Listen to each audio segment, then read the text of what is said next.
Good morning, नमस्ते, प्रणाम।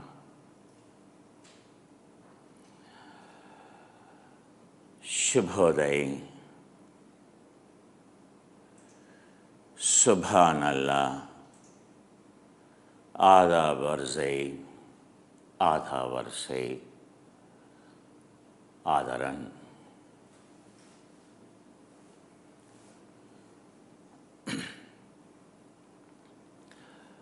मूकं करोति तत्पद्मपादुकान् विदुरकाला ब्रह्मकाला प्रातःकाला संध्याकाला अरुणकाला उदयकाला उषःकाला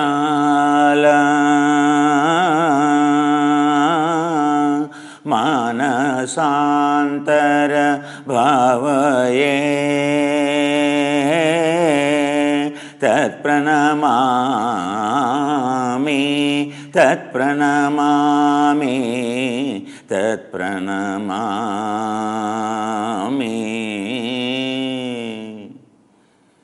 मूकं करोति तत्पद्मपादुकान् विदुरकाला ब्रह्मकाला प्रातःकाला संध्याकाला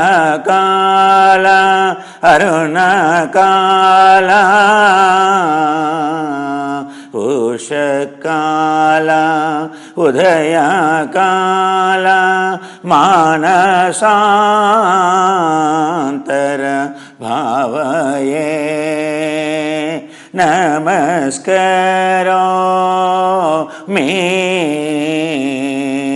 नमस्कृतामि। मूकं करोति साधूनां मूकं करोति ऋषीणां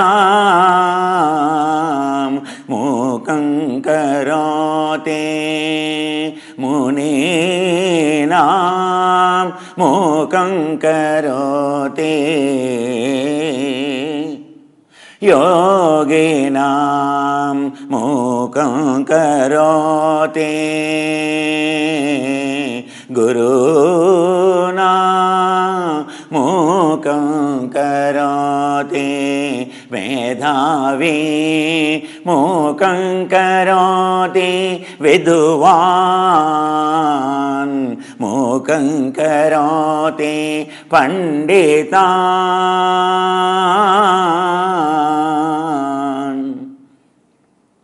वाचालं गुरु पद्मपादुकान्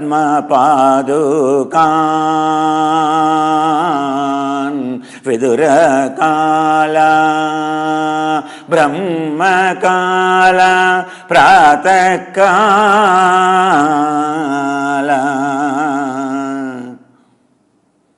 संध्याकाला उषःकाला उदयकाला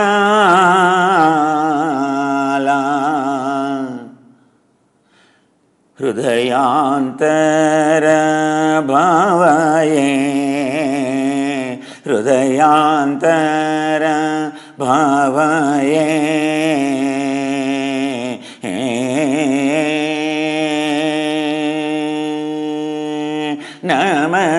नमस्करोमि गुरुपादुकान् नमस्करोमि गुरुपादुकान्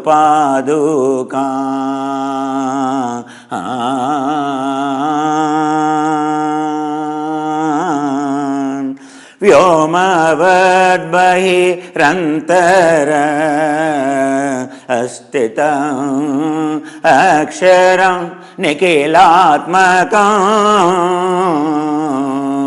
केवलं परिशुद्धं एकं जन्म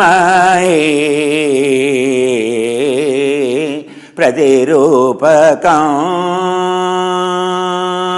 బ్రహ్మతత్వ వినిశ్చయం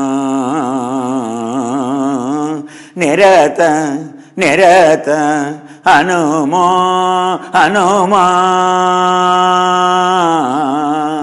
నిరత అను మోక్షమబోధకం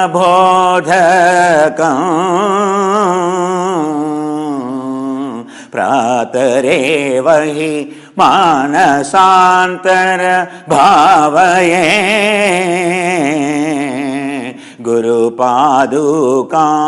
గురుపాదుకాం గురుపాదుకాం వయమావ బైరంతర స్థిత అక్షరామం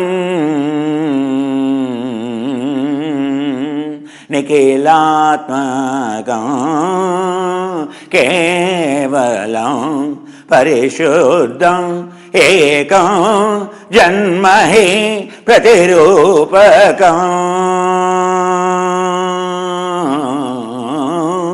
బ్రహ్మతత్వ వినిశ్చయం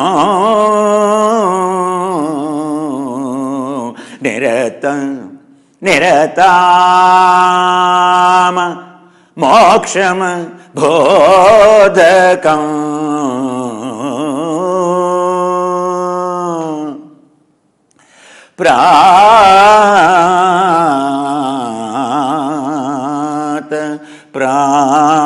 ప్రాతరేవ హి మానసాంతర భావయే గురు పాదుకా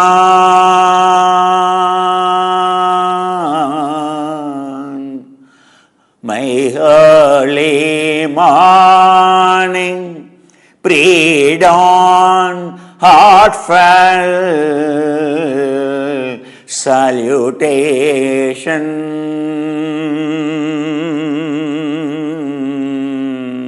to their lotus sandal of those Guru.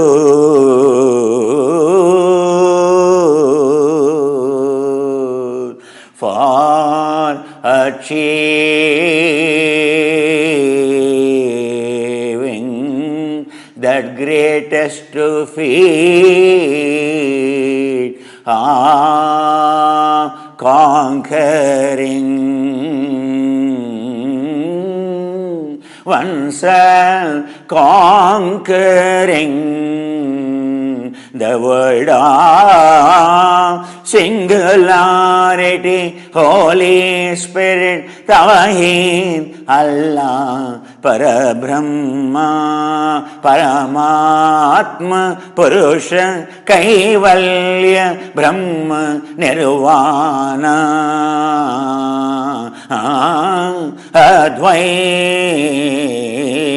Advaita,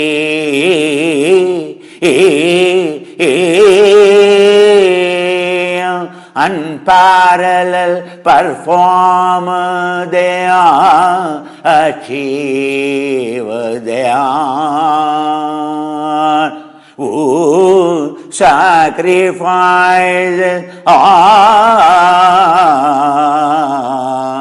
who sacrifices all lifetimes of their generation.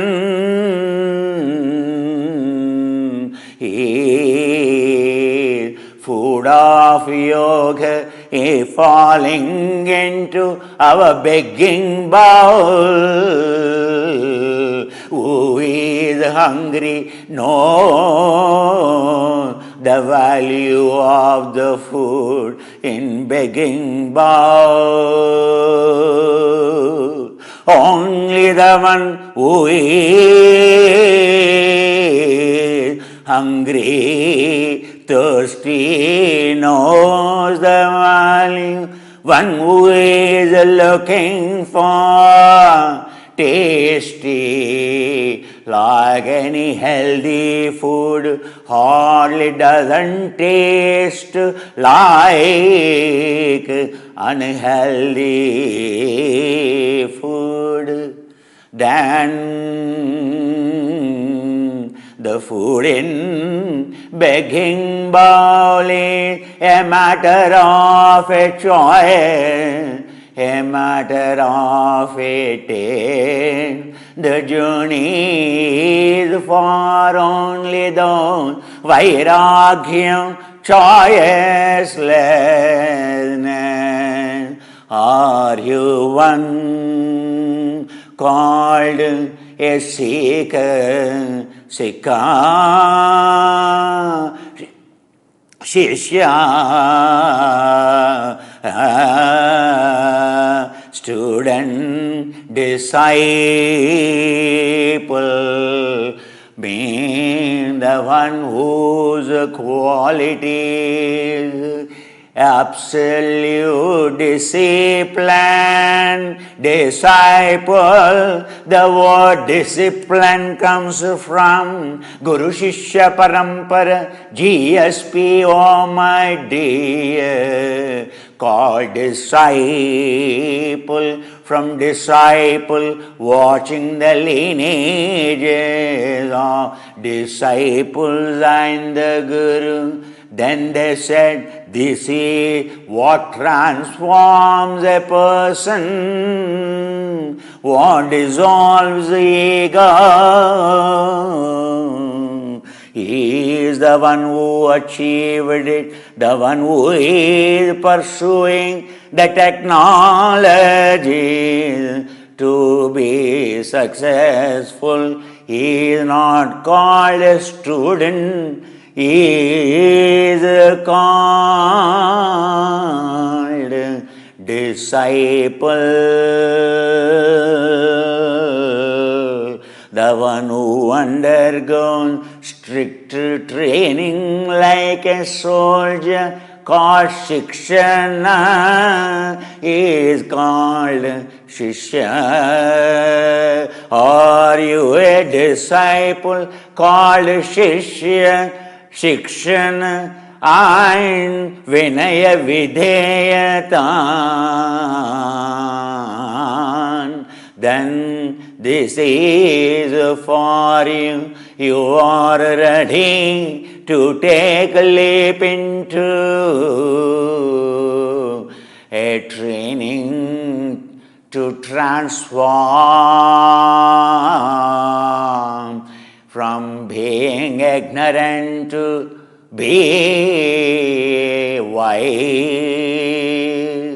from imperfection to perfection, unhealthy habits to the most absolute scientific healthy habits, physical, physiological, psychological, mental,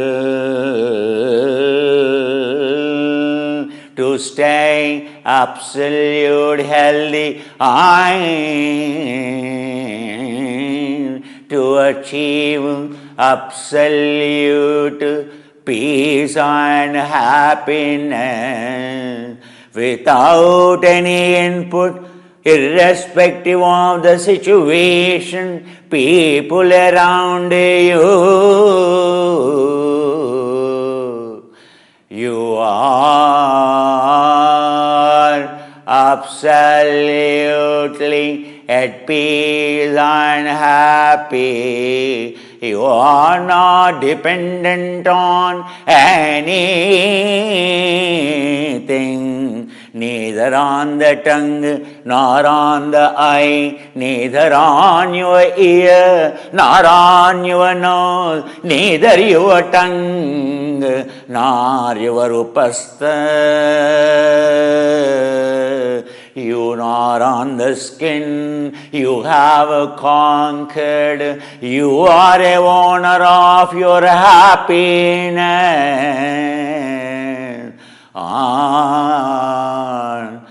You are a slave, a cup of a coffee. You are a slave looking for a message from your girlfriend or a boyfriend, or you are a slave looking for who decide your fate or happiness by your boss or by your colleague or the environment or the government. You are a slave, oh my dear. Anyone, everyone can make you cry. Anything can make you laugh. What a vulnerable, what a weak you are. Coming to yoga is weak convert to get over all weaknesses, to become unconquerable, unfathomable, strongest is the one called yogi. A poor, excellent qualities are only qualities of a human with the humanity. Is yogi.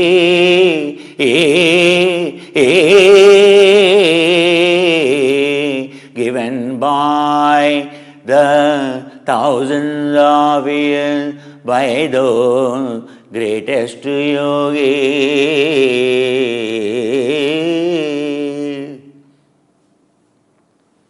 Understood? Early morning, every morning, what we are doing, isn't it?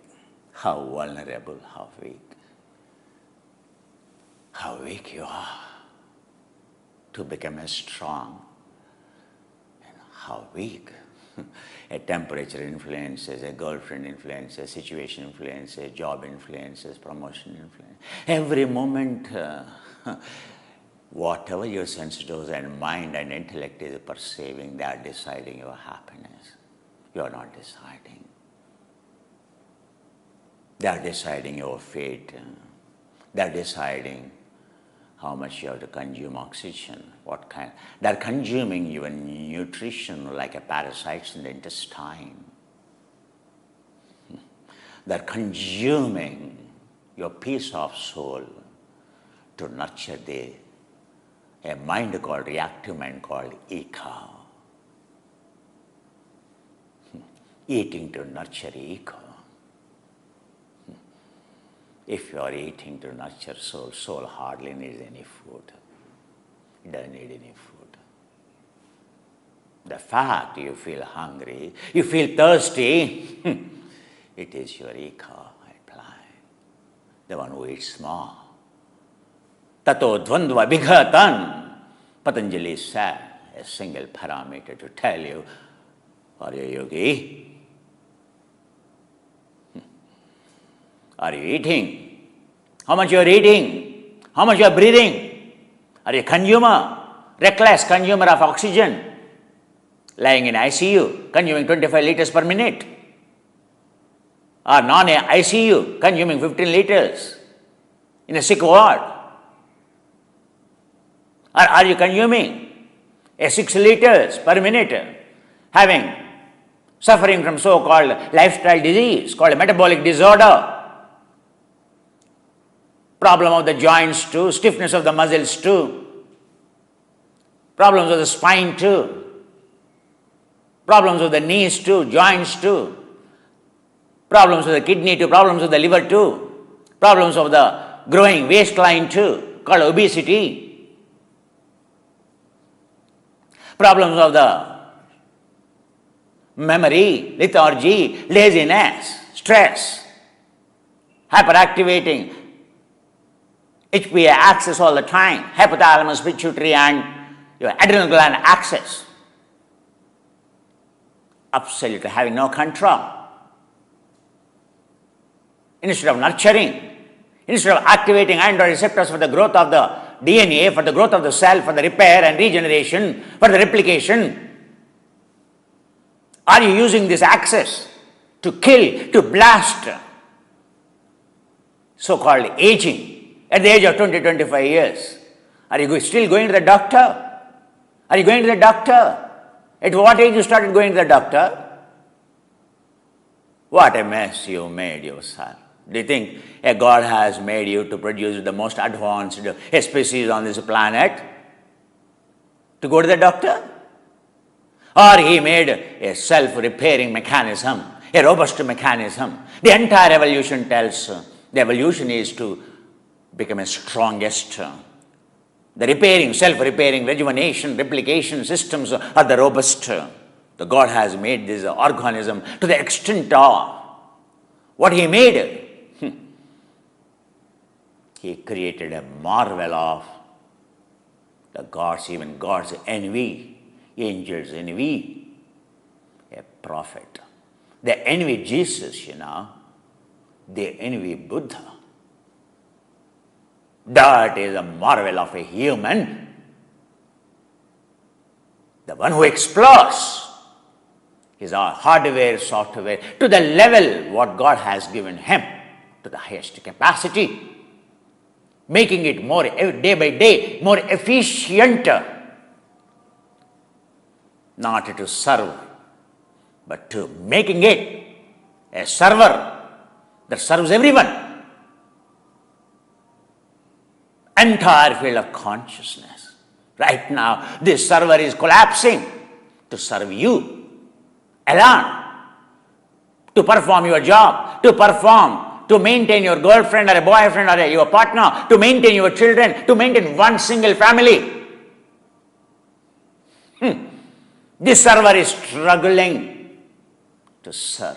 You call stress. Stress is what? Are you serving entire humanity? Are you handling the responsibility of entire humanity, being a selfless, morning to evening? To earn your own bread and butter whole life? To take care of your kith and kin whole life? Do you think this organism is capable like any other animal? Their whole life is meant for only that. But are we meant for that? Those who realize the value of it and worked for it is called a human, who is incredibly grateful for his existence. In our gratitude, only works for it. The one who is reckless, callous, doesn't care, doesn't respect whatever he has, a girlfriend, a boyfriend, a mother who has given the hardware, software to, all the time blaming what hardware you have given, what software you have given, what you have given me, what you have given me, blaming the parents, blaming everyone. No animal ever complains. No chick of any bird complains. No cough of any animal complains. Neither invertebrate, nor mammalian, nor bacteria, nor COVID-19 virus is incredibly grateful to carry the legacy of its forefathers, to carry at any cost the lineage it represents from. We have a lineage, your family name tree comes from a yogi. Understand? Betrayers of the faith of our forefathers, betrayers of the sacrifices of the forefathers. Understand? Is that the purpose you come to yoga? To realize every day what the purpose of this human is, to serve oneself like any creature? Or is this hardware software called a server? A server is called for what? Which does arithmetic calculation, or which is like a laptop, or which is called a desktop. What do you call a server, my dear? How expensive? than your laptop or a desktop?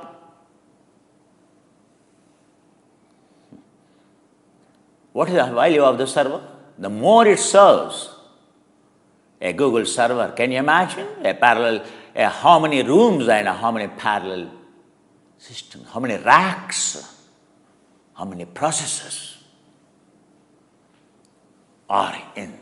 I don't think in the world there is the largest library than a architectural marvel of the processors that are racked in a series or in parallel.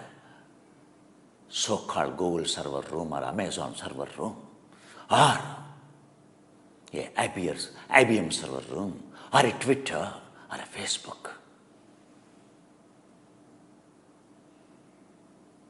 Why Google is a successful story? Why Twitter is a successful story? Why Instagram is a successful story? Why Amazon is a successful story? Ability to respond quickly. Those outdated search engines before Google, a search engine means a Yahoo, a Hotmail, a Yahoo, Laika. You forgotten?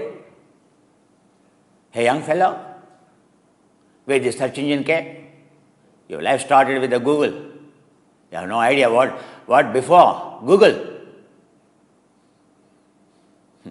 That's why you don't know the value of the Google. Success story of the Google. Before Google, if you have to type a word, wait, sit there, minutes together, hours together to get the information. And the speed, it used to be, dwindling. So it takes one byte of information, 64 bytes of information, 128 bytes of information. All the downloading speed is never MB, only KB, kilobytes, counting upon. You have to sit there all the time, waiting, kilobytes rolling, not metabytes rolling, megabytes rolling, MB rolling. Do you know the value of today? The speed at which you are downloading, and still you blame? I am amazed even the lowest speed today far excels of the fastest speed of the years before Google. Yeah, because I have the habit of valuing my past in great gratitude like any dog. I'm a dog at the feet of the God, I never lose my faith. I never lose my humility. I never lose my gratitude.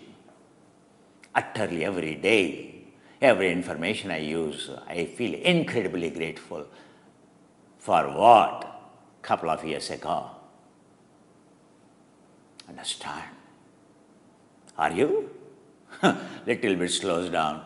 How quickly you want to change, like your partner, how quickly you are looking for how quickly to change your telephone company, or how quickly to change your internet, cable company, operator.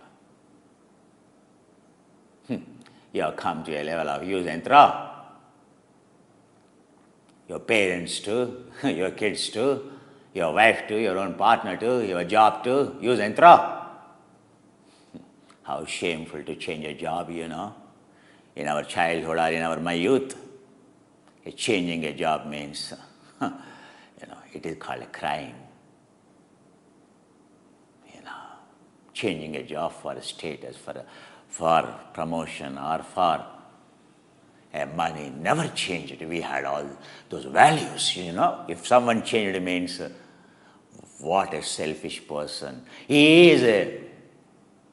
That fellow is betrayer of the faith, Betrayer of the faith. Today, you don't even think twice before you switch over a job. You have not even joined in the company and you think of, it's only a platform. Within 6 months, I am going to change. You tell proudly to your friends. What a shift it is. We know the value of our existence. You don't even know the value of your job, what you could understand. With this attitude of ours, everyone around us suffering. For our ego, for our reaction, lack of this gratitude of attitude, everyone around us suffers. Entire world suffers. That is the saddest story today. So-called the advancements in the technology available for you. Understand. In my blood, what flows is a gratitude. Every moment in humility, in utter awe of what I get today. The variety of the food it comes into my plate. Variety of the vegetables that fall into my plate. Variety of the rice that falls into my plate. Variety of the cloths available for us. I can't imagine.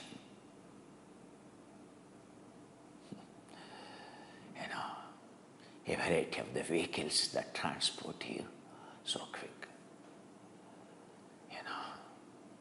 I saw my grandfather, what is it like a walking like? Every day to catch a bus.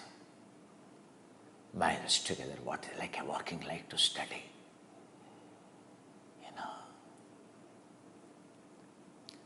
That's why every moment my blood is full of gratitude, full of thankfulness for the God, what a magic He did. How many times you say, God damn? You don't know the value of the food in your plate. You don't know the value of a suffering, of a disease, of a hungry. You do not know. A disease of thirst. What is like a thirsty? If there is no water, what is like a feeling hungry when you have to starve?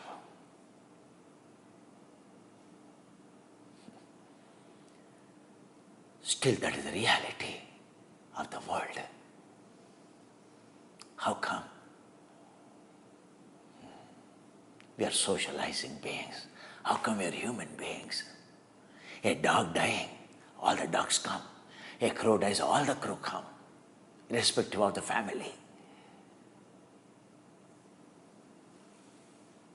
An ant dies, all ants immediately, they stop their working, they go back. The queen dies, all ants suicide. Because their Dalai Lama killed. No more.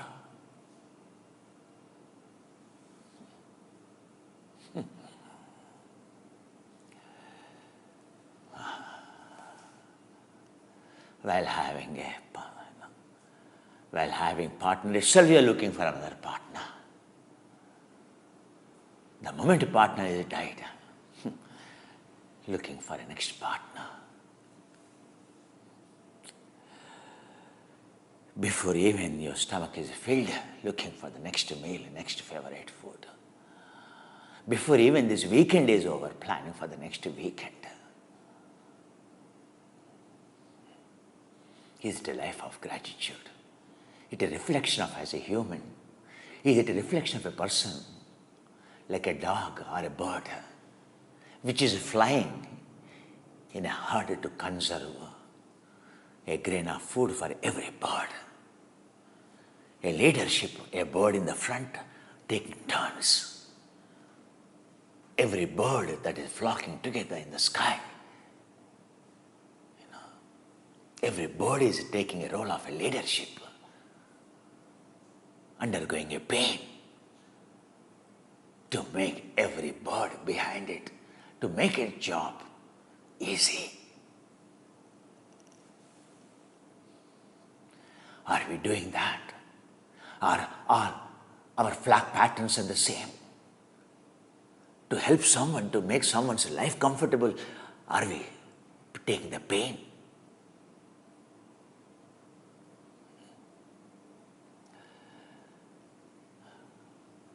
During the COVID-19, in the urban areas when the food is not available, all the birds wanted to conserve the energy. And an entire community of millions of the birds have you seen. And millions of the humans never made a formations to conserve, to help each other in the COVID-19. But those birds in the sky made a magic feat of acrobats to conserve energy, to consume the food, to conserve the food to the highest level.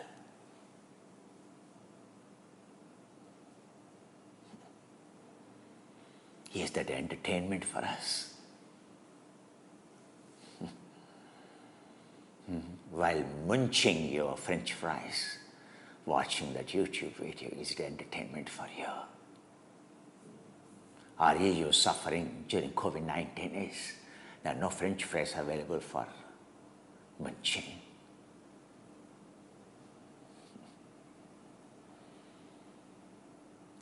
All that you blamed your lockdown period is for that, isn't it? No one to fry their brain for you to eat. You could not get any brain to fire, to fry, to eat, isn't it? That's why lockdown is such a period. All alone in a box, a yogi in the Himalayas, all alone, just for a year, to be at home with all the luxuries, no one dying, like have the food.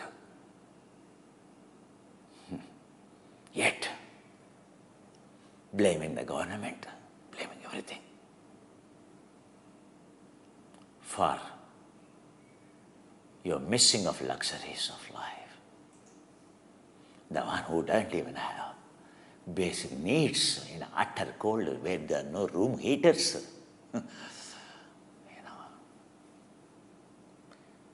In the minus temperatures, praying for us. Struggling their life for thousands of years, preserving the technologies of yoga in their purest form.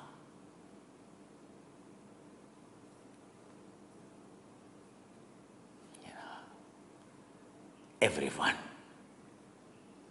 as a community there supporting Dalai Lama only to preserve the technologies of yoga, nothing else.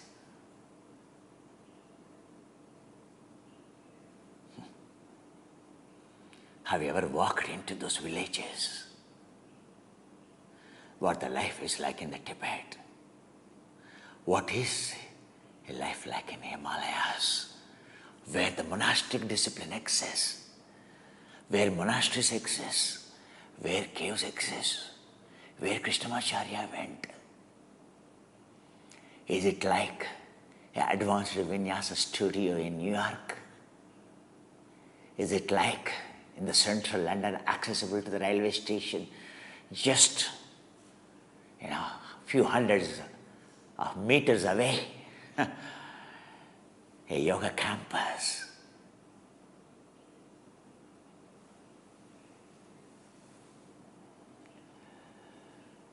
Understand?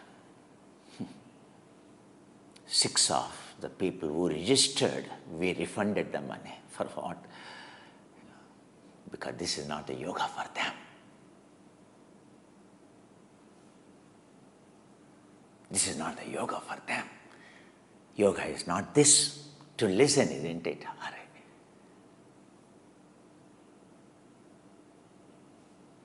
Yoga is not to become a good human, isn't it? To become a bad woman, is it? Yoga has nothing to do with our personality, isn't it? It is to fire our testosterone, isn't it? To eat more and to indulge more, isn't it?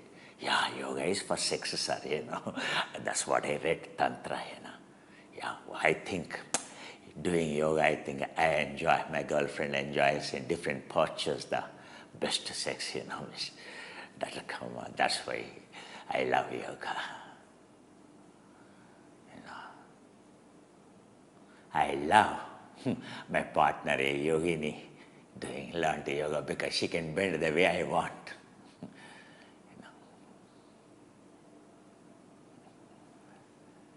But your yoga is not the yoga I'm looking for,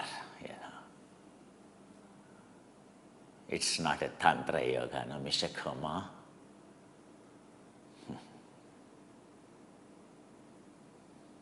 Even someone doing that from India, so-called partnership yoga. Do you think there's a partnership yoga in India? In India, people doing heart yoga, partnership yoga, Akra yoga, Rup yoga. Where is Indian? He is imitating Indian, where yoga is born, imitating a pseudo-yoga technique of a heart yoga, a partner yoga. These girls in the bikinis in India. And people, youth in India flocking to these studios of yoga, power yoga, heart yoga, partnership yoga. What a sham upon yoga. To show body on, to be photographed, to stand in front of a camera in my whole life. In all utter humility, all my gurus rejected to be photographed, nor I as their disciple. Never felt eligible at the feet of even Guru to be photographed. Now I say Guru and student, being photographed. A photograph with Dalai Lama. Not even sitting as his lotus feet, sitting at the same height on a chair. Every Westerner, every millionaire, every billionaire, every arrogant fellow. Do you think any Tibetan, as old as a 140-year-old to 120-year-old to 20-year-old, any Tibetan, ask them to sit just beside the chair, in a Dalai Lama chair.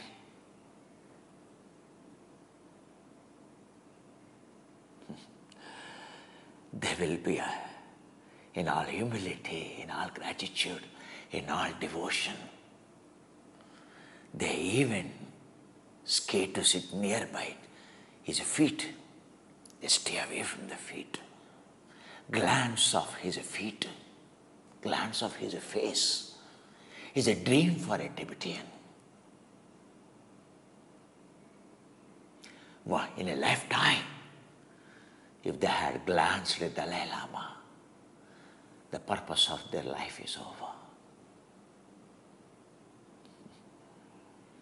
Did any Tibetan, even a billionaire, they think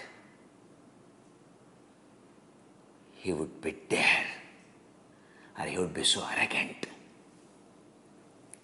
to sit beside Dalai Lama? How come you write a book in spirituality, a guru in spirituality? Whoever you are,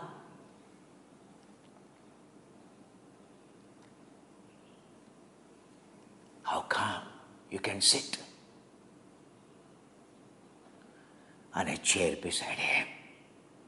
How come you can take a photograph with him? Even thought of taking a photograph with him.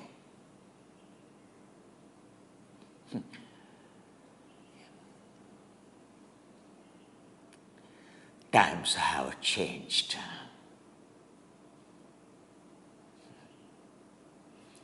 Gratitude. Arrogance has replaced. Ego has replaced this completely soul. For ego,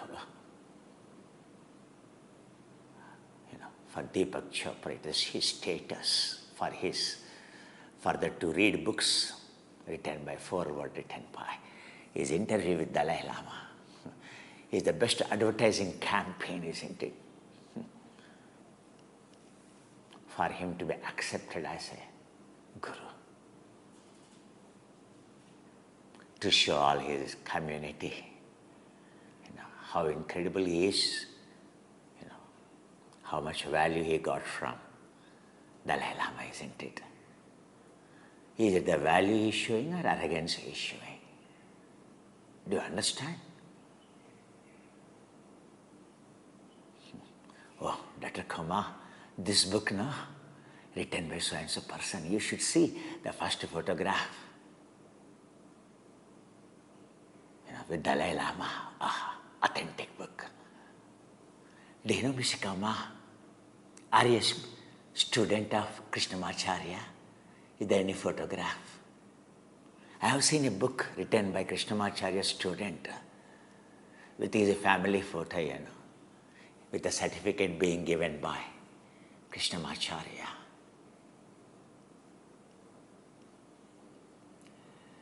I never considered even eligible, even all alone to be photographed except for my school purpose.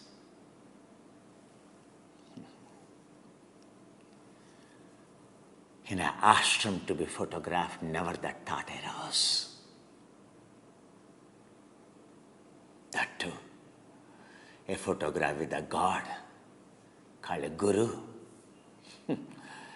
In my dictionary, it will never exist. As a disciple, a person with a discipline, I don't think any person who is sensitive will ever do that.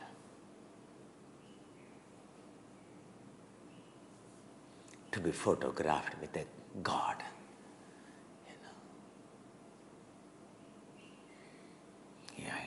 even to keep my wife's photo in my purse. My wife is in my heart. To keep my wife in a purse, to look at the photo. My children are my souls, like all of you. Should I keep their photos in my purse? In my locket? Where am I locking? Where am I racking in my purse? What is suffering for the child to be locked in my purse? What is suffering for my wife to be racked in my purse or to be in my locket? Locket. Why I can't see her in my heart all the time? Why do I need to try to recollect and remember? Why you have forgotten, first of all? To see it.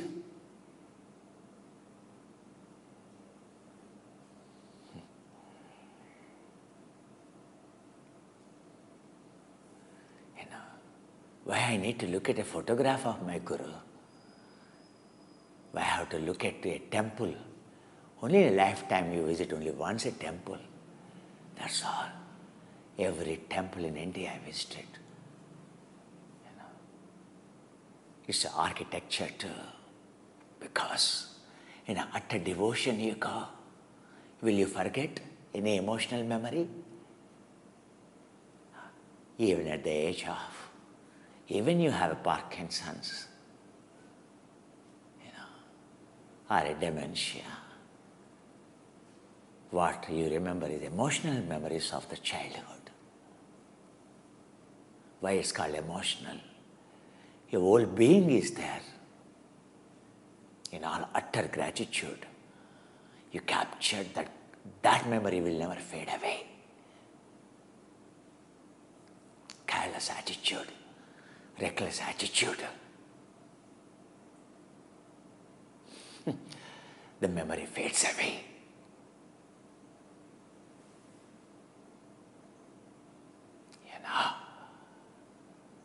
How come? Any memory of any temple and can fade away. When you go to a temple once in a lifetime, opportunity, and to see that God inside. Every temple in Hampi, every temple in Belur, every temple in India, in Himalayas to Kanyakumari. If I have to explain you, you will say next question, how many times you went, Mr. Kumar?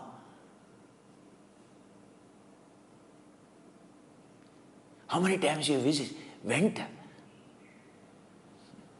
Then I tell you only once. I went so many times. I never know the details in Tirupati. I never know the details of Kedarinath, Badrinath. We take it granted. Everything in the life. The memory of your girlfriend, so-called angel, gone, shall become a devil, replaced by a devil. Why you could not store that image of that angel girlfriend?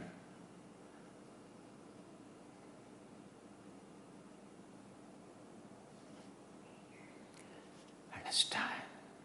Lack of your memory. You blame your partner as a devil.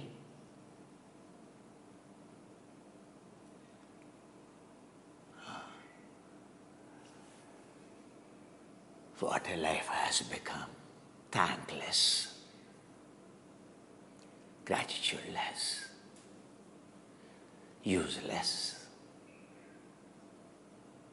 But do you agree with me? No. You say, I'm the smartest. Mr. Kumar, I'm not useless.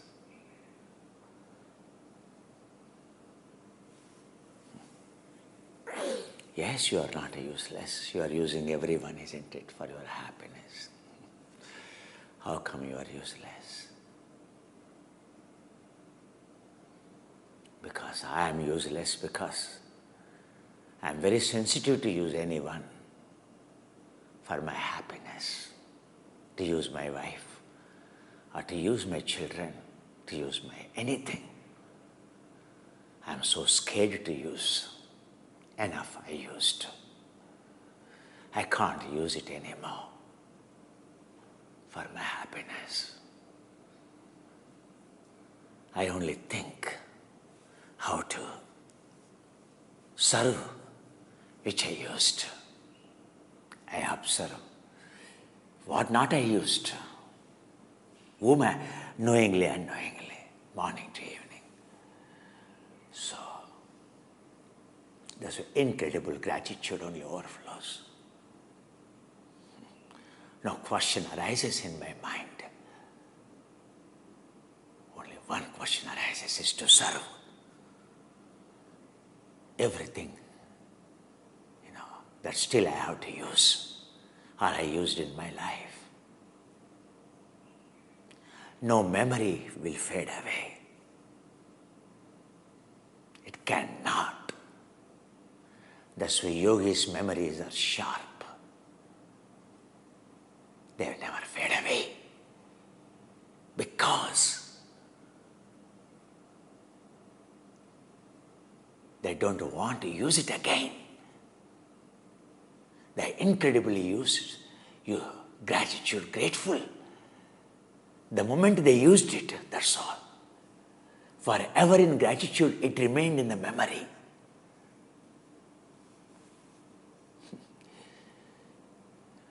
Your memory is a store of use and throw. If you only learned use and don't throw it, you are a Buddha, you are a Jesus, you are a prophet, you are a yogi. Understand? That is exactly yoga works. The principles of firing in yoga are different from the principles of firing for a soldier, for an athlete, for a sport person. It is to gratify everything that is used. No memory will fade away. That is only the firing. The purpose of firing in yoga. Purpose of firing in yoga. What is your memory? What is the capacity of your brain? Why in yoga? Why you have to go to a yogi to even learn an asana? Why not a yoga campus studio? Why not a New York, a posh vinyasa, advanced vinyasa studio? Why? You have to go to a yogi? Why have to go to Himalayas? Why have to waste my all energy from childhood, pillar to post, like Shankaracharya? Do you think I am a fool? Why? Why I cannot go to the gym? Why I can't choose any other fitness program? Why I am very particular to go to a guru to learn a asana or a sequence? Why I am very particular to go to Iyengar, then to Pattabhi Joyce, then to Krishnamacharya, and to be incredibly grateful to Krishnamacharya? And why I have to go? Why I am incredibly grateful to Satyananda Saraswati to go to Tibet?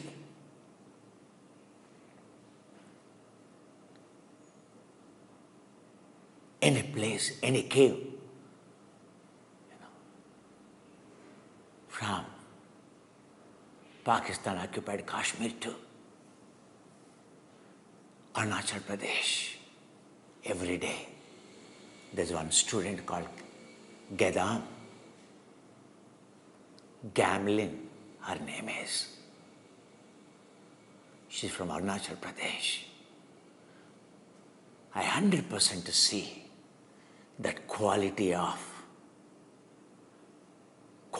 a northeastern, quality of Himalaya, quality of a life, quality of a culture, quality of a gratitude of, like Tibetan I'm explaining you, that quality of gratitude in that Gedam Gamlin. Every day message, one of the message you read comes from Gedam Gamlin. Do you understand? Even reading that message, we don't tell the name. But, you are connecting to the Tibet of the Tibetan. Truthful to utter core. Reflection of gratitude every day. Before even this class finishes. Not in the beginning. As she enrolled in the course, as she started, course progressed. Never she used to write every day. But now you see every day.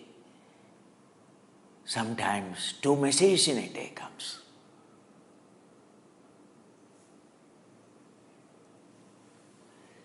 They're exceptional people. A Louis James, a Louisa, a Carol, called, there's a place called Ojas, Rachel, a Butterfield, a Heather, Southampton. These days, the message from Natasha never used to come. Few times came, then afterwards stopped again. As if I stopped teaching.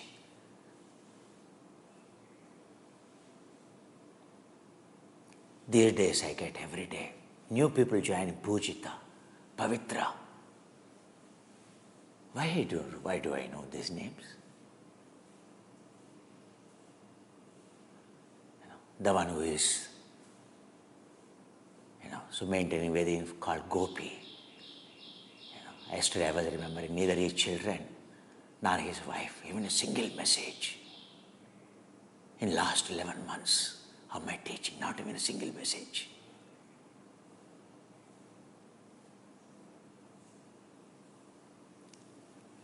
Not even a single message.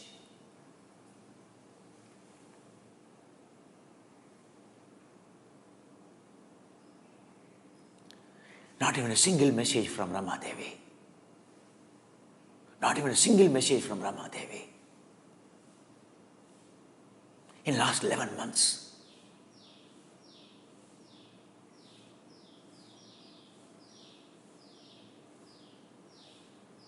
Every day I get message from Anna. Every day I get message from Lizzie. Nowadays I am getting from Mary. Never I used to get. The message which you are reading.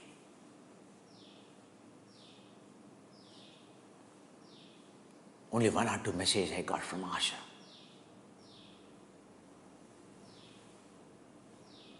No time. Gedam gambling.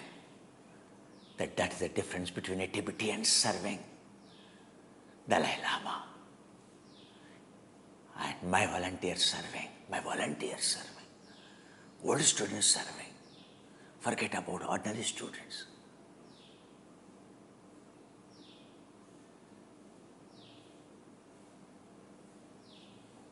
Now, because since I said names no, then messages come.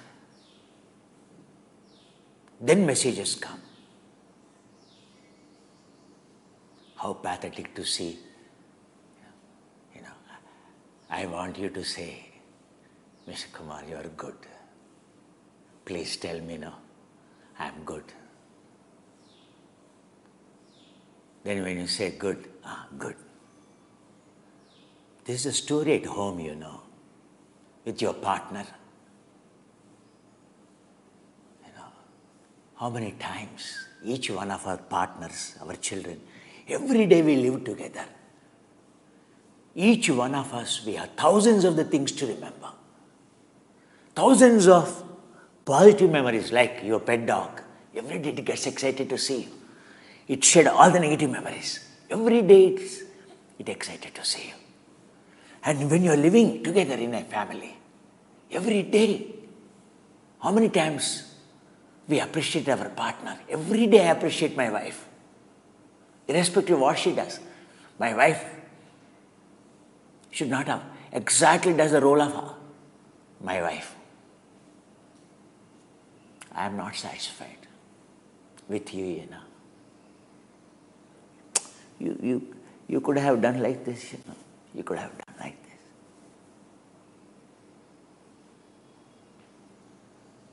Even that is the greatest appreciation I get from my wife.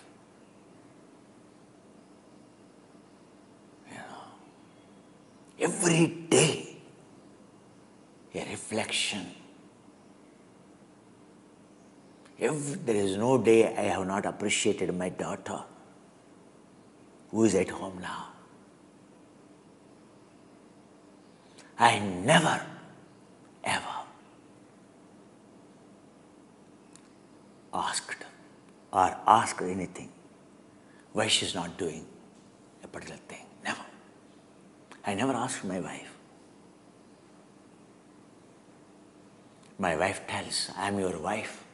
You never asked me a glass of water. You never asked me anything.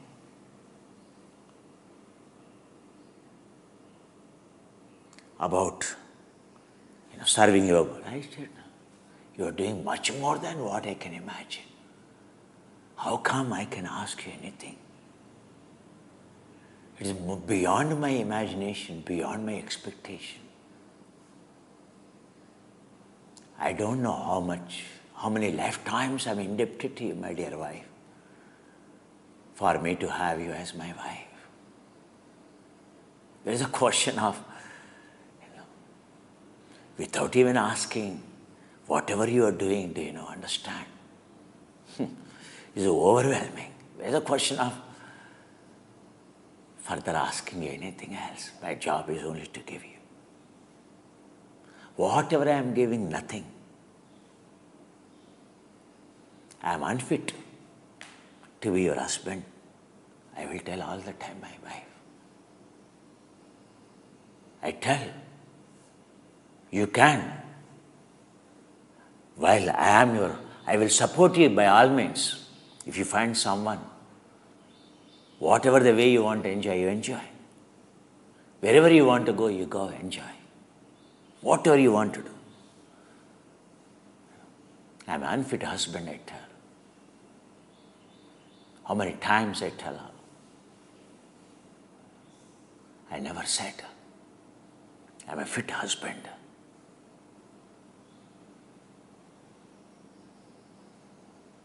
I told my children, I am an unfit father.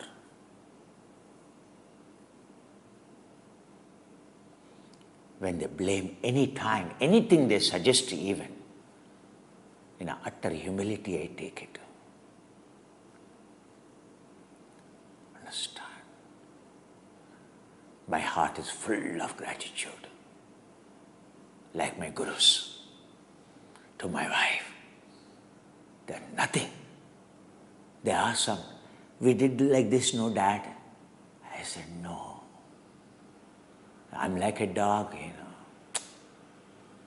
You are like angels for me. I tell my wife, you are an angel for me. I only remember the good memories.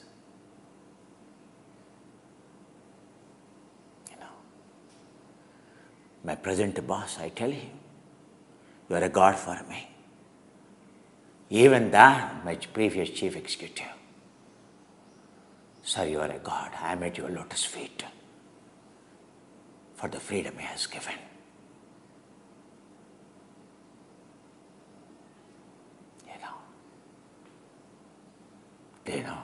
I told him, every time my message goes to him of the gratitude, it goes with 3 namastes. And it goes for his lotus feet. Who allowed me to serve others.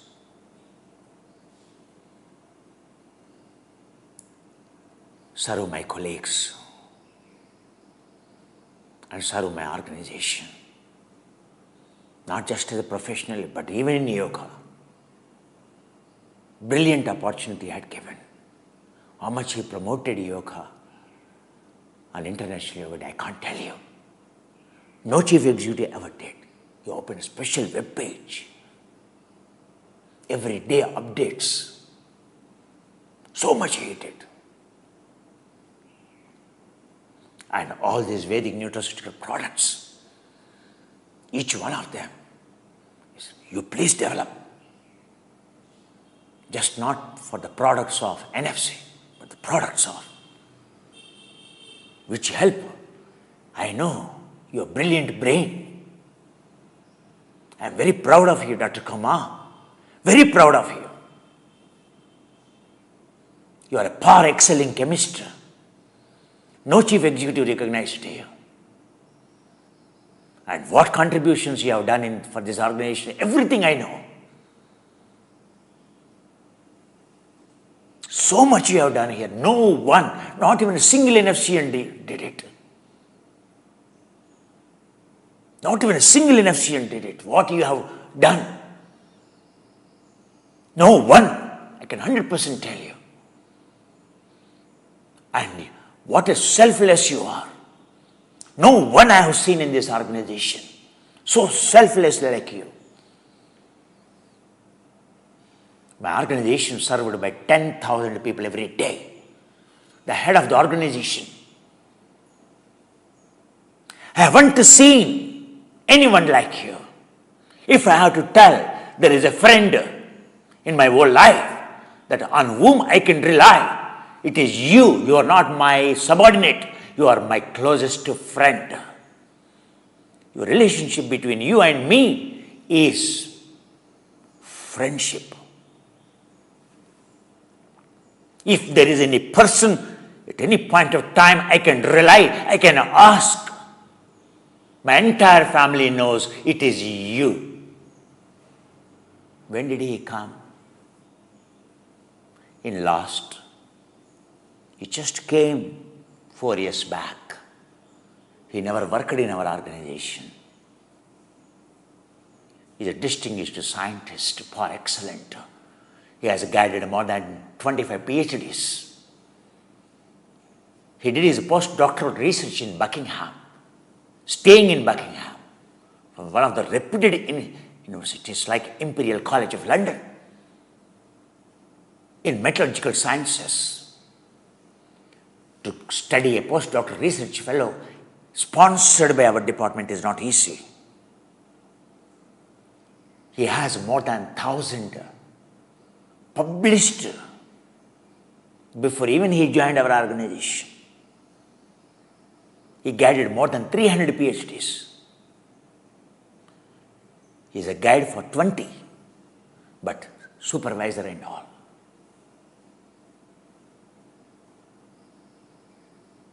He is my boss, not immediate boss, even superior boss. I'm telling you. He said, in this organization, no one can ask you, Mr. Kumar, what you are doing. No one can understand, first of all, to ask you. They should know their capability, even to ask you, to question you. Haven't seen anyone so far working every day, 20 hours. For you, barriers of yourself or a society is gone. 20 hours, I only see you, you are completely 100% selfless. I haven't seen, I can't see such a people in the world. In my world, I cannot imagine a person like you can exist 100% selfless. 20 hours a day working, only thinking about the NFC, thinking about organization, thinking about the people, never thinking about family, never thinking about yourself, never asked even a single favor for yourself. I know how much you are doing it for me, but not even a single day I have seen. Whatever you asked for is never for you. I haven't seen one person in the entire Department of Atomic Energy. This is what my present chief executive says. Still he is continuing the job. I told him, haven't seen anyone like you, sir. So supportive, so recognizing. No one told me this as you said this. These comments from you, are really, I may not deserve. I am at your lotus feet. You kept me in your heart. How come I will forget, Mr. Kumar? From morning to night I sleep, I only remember you. Each one of your contribution, only I remember. There is no way I can forget you in any way as a friend. In my whole life, this is the best period, I would say, Mr. Kumar. As a head of heading a huge organization of 10,000 employees, 10,000 people working, and full-time employees, more than 4,000 people, with the 500 people as administrative staff. Do you understand? I told him, "What? I am fit for nothing. You tell me, sir, what you want, I will do it. What I am doing is nothing in front of what you are doing it for me." Always I said this to my wife, always I said this to my children, I always said this to my boss.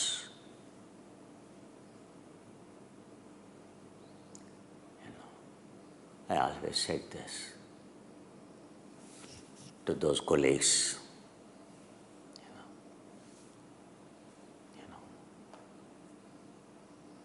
Understand?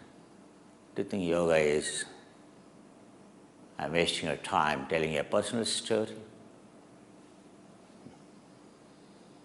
The chanting of every day, firing in. Yoga is different from firing in any other exercise. Yoga is not an exercise. Asana is not an exercise. The only purpose of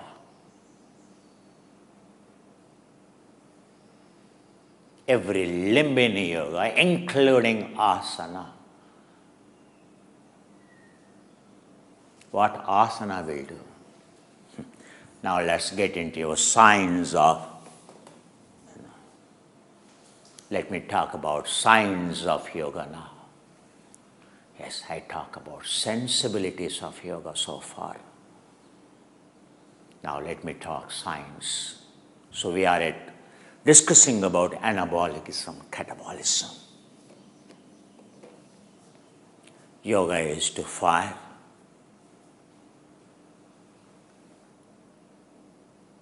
A programmed inflammation called anabolic action, contraction. The kinds of the contractions that exist,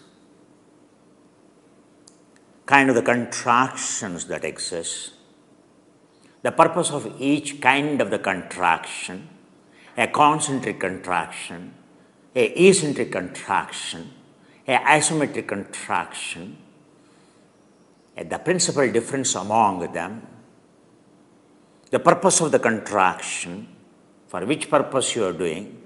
Are you building an anaerobic capacity of the CP? Are you building an anaerobic capacity of, is your contraction is for building an anaerobic capacity of phosphocreatine? Is your purpose of contraction is to build an anaerobic capacity of the glycogen? Or is it the purpose of your exercise or a contraction is to build the purpose of an anaerobic glycolysis minus oxygen burning CHO, carbohydrate? Or is your purpose of contraction is to shape plus consuming more oxygen? Or to burn carbon dioxide, carbohydrate,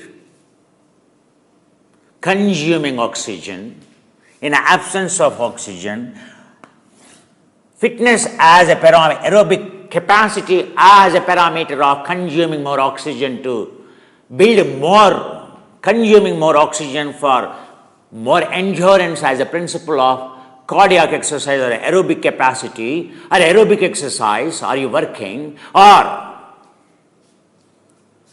is your contraction is to build infinite source of metabolic capacity, because all these, the shortest metabolic capacity, then little more and longer, infinite metabolic capacity.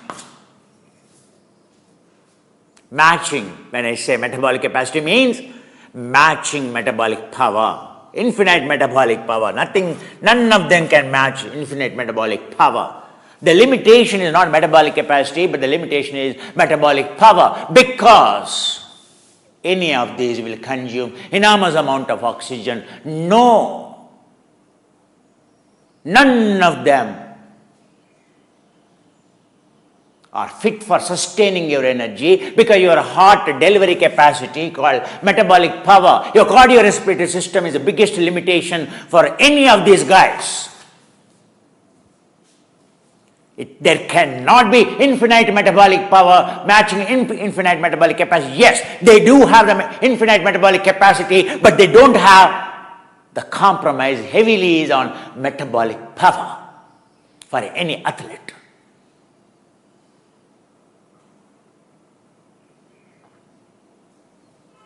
Is it for that? To build metabolic capacity but not metabolic power? Is that the yoga? No. The yoga is to build infinite metabolic power. The purpose of yoga is only to build infinite metabolic power and infinite metabolic capacity. How is it possible, Mr. Kumar? As per exercise physiology, as per so far the dynamics of the science, not possible. It's possible, it's more than enough. When your demand for oxygen is zero, when your body is a ketogenic, what do you mean? You have achieved infinite metabolic power.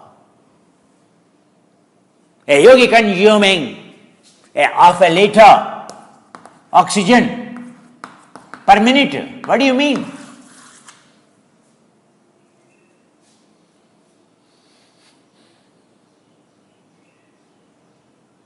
Is every cell, 70 trillion cells, is supplying oxygen. Here, is metabolic power is matching how many trillion cells? Maximum 5 trillion cells, 10 trillion cells, 30 trillion cells. I am doubtful. 40 trillion cells.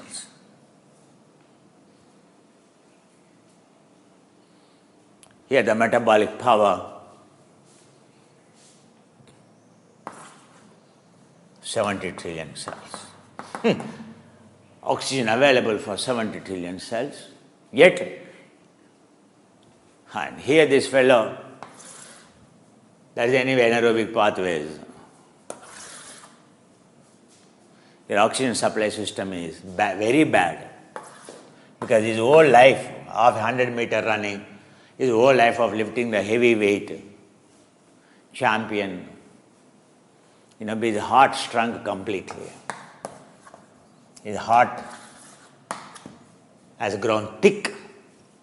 The left ventricle chamber, instead of increasing, this fellow going to the gym, doing a hard exercise of concentric contraction. And he has reduced whatever his mother has given, the capacity, instead of growing it, he has reduced it. You fellows going to the gym, are you listening? You fellows walking on the treadmill, are you listening?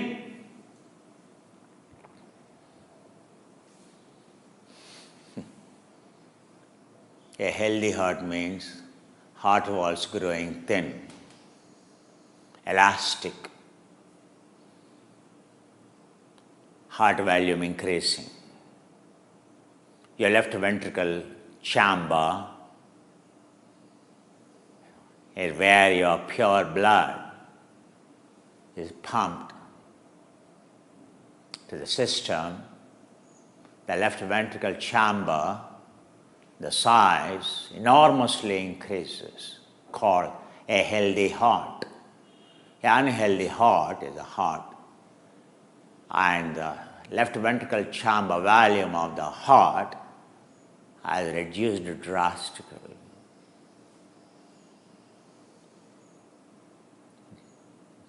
By what? By exercise, by lifting the weights. Going to the gym every day, lifting the weights for this muscle, no? That muscle only will grow. shrinking his heart value. Heart has grown thick, non-elastic. His cardiorespiratory system so weak, they are prone for everyone suffers from CVD disease. Ask Usain Bolt, he will tell you. Every Olympic champion, ask. Cardiovascular disease. The aerobic capacity is gone into the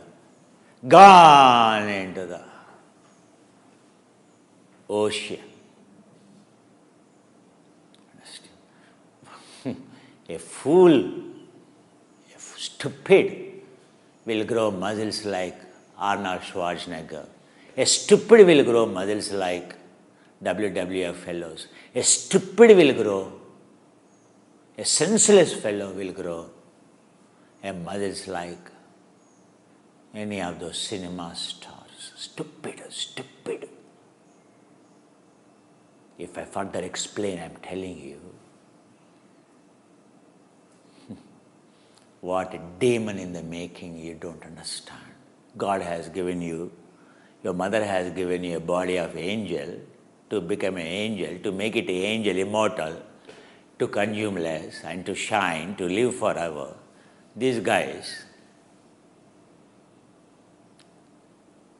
every day, exercise to kill it.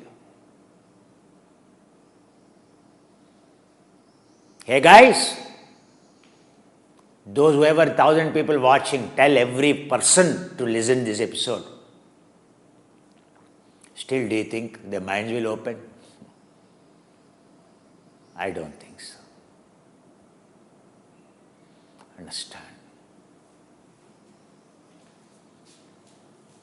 that to achieve the infinite metabolic power, matching the infinite metabolic capacity is the only yoga can achieve it.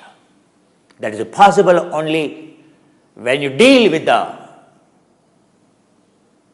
physical, physiological, psychological, mental processes that control, that demand your oxygen. When they are in your control, absolute your control, then you can achieve. The purpose of yoga is to achieve the infinite metabolic power. Simply not just infinite metabolic power, but infinite metabolic capacity, infinite metabolic power with the lowest consumption of, or with a zero consumption of oxygen. That is something unimaginable for you.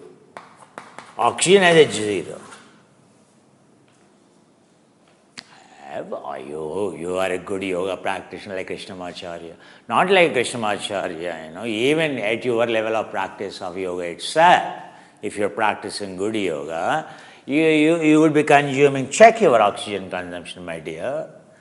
Is it less than 3 liters per minute? Whatever the damn yoga you do, it has to be at least 3 liters per minute. It cannot be more than that. The skill of learning from a Krishnamacharya, learning from the Dr. Kumar, if your target is only 3 liters or per minute, if you have already achieved it, it's all right that anyone has to achieve whatever the damn yoga you do. Understand? Not every treadmill program. Yes, even you are walking on a treadmill, you are supposed to achieve easily 3 liters per minute capacity. Is it more than that? If it is more than that, your exercise, you have to correct your exercise. Whether you are walking on a treadmill, whether you are in the boxing ring, or whether you are running in the park, whatever you are, the means of fitness program you are doing, it is completely wrong. You are consuming more. Anything more than 3 liters means you are a foodie. Your directly oxygen consumption is directly proportional to the amount of the food you consume. Your vehicle is consuming more. Your vehicle is consuming more fuel. Is it because your vehicle is carrying the load? Is it because your vehicle is carrying the jobs of the weights? The damn vehicle is in front of the computer all the time, morning to evening sitting. How come it will consume more? It's consuming more. Your vehicle is consuming more, even in idle condition. Even in idle condition, your vehicle is not even running. Now you started your engine because to charge the battery. Okay? Now your vehicle is consuming 10 times than what is supposed to consume. A gallon of diesel is consuming every half an hour. Every half an hour or every 10 minutes. For 1 hour it is consuming 10 gallons of the diesel it is consuming, or gasoline it is consuming. Octane it is consuming.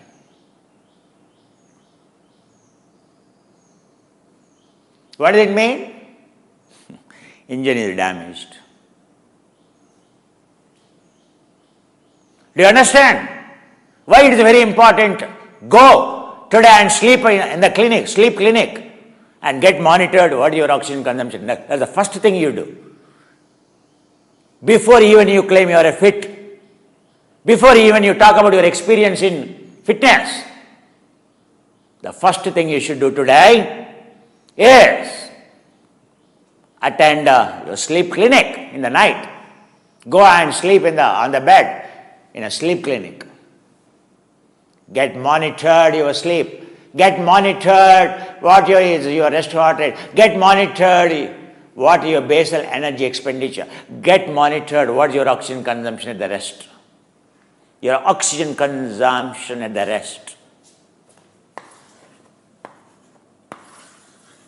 All 8 hours. 8 hours monitored. Hey yogis. Hey fitness experts. Are you listening? The science of yoga I am talking about. A science of fitness I am talking about. Without validation, pramana, without validation, without standard, there is no yoga. That's what Patanjali says. Understand? Pratyaksha pramana. Pratyaksha anumana agama pramanani. Yoga is all about absolute standards. It is not for the lame ducks. It is not just to make your dick to stand. Understand? The pramana or the standard is not your lame duck psychology or dick will never tell. Understand? Because no one teaches you like this in yoga, you play with yoga. You corrupt yoga. And you become a yoga guru. You become a yoga teacher. Telling that how you will tell you are a good yoga teacher? What have you achieved your students? How you have know? How do you know? How are you sure that you are teaching the right yoga to your students? How are you sure you are not harming them? Do you think Yoga Alliance certificate will qualify you?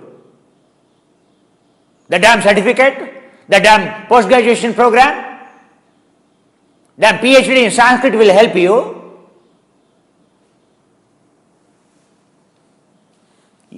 That's what you are looking at, no? When you are going for a training. When you are coming here for the training, yoga and meditation training program, the next program. What made you to leave? Or what made you not to enroll? Is there anyone in the field of the yoga talks about it? To whom you are going? Ask him first, what is his oxygen consumption rate? Before you enroll the course. The damn dummy psychology. Do you think yogis are the dummies? Yogis are with the highest. There is no absolute scientist. Understand? That's why you have to go to the Himalayas. That's why you have to go to a right guru. Not everyone who claims to be a guru. There are the pramanas, standards. Ask before you tell, I am fit. To your girlfriend, as a girlfriend ask your boyfriend oxygen consumption, as a boyfriend ask your girl consumption, that will tell the damn whether the girl is good or the boy is good, whether he is healthy or whether he is going to consume you. He or she will eat away your brains. It has to do everything. If someone tells you it is not even 3 liters, 1.5 liters, hey, I've been doing yoga.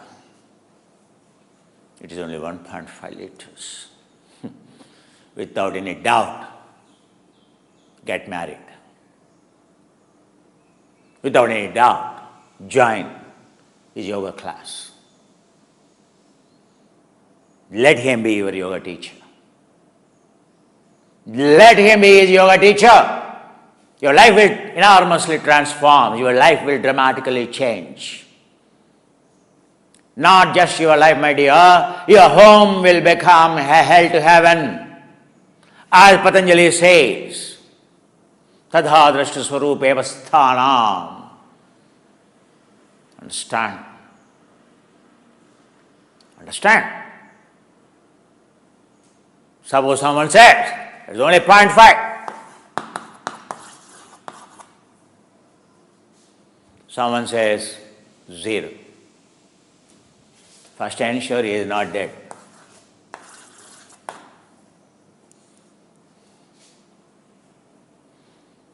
It is not a momentary of 1 hour test. Like when I went to Korea, they asked me to demonstrate, what is like parapsychology is, and there is called integral psychology, and so that psychology is, it has a DSM-4 codes apply. Then I demonstrated them, 1 hour heart completely stopped. That is not the parameter to know. It is precisely a rest heart rate for 8 hours. It is precisely an average mean consumption of oxygen for a period of 8 hours monitored. Will exactly tell, is it 0? Doctor will tell you are dead. But suppose it is 0. It cannot be 0, but if it is 0, without any doubt, let him be your guru. Let him be your guru. Are you listening? The criteria for choosing a guru, choosing a teacher, anything less than 3, worth following. At least he practices some asana like Krishnamacharya.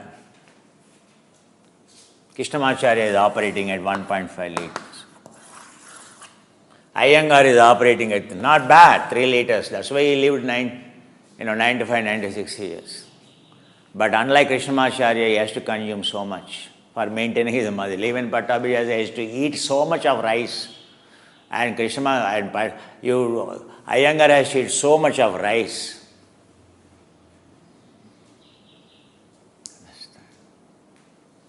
Krishnamacharya. You should say how much he ate. Hardly ate. Not at all interested. A meal a day. A meal a day. A small snack a day. A small meal a day, not like a Jain monk standing on, a meal a day means this much he will eat. A small meal a day, a small snack a day is all that Krishnamacharya had. He never interested. Why am I eating? Not required, Mishikam. 1.5 liters.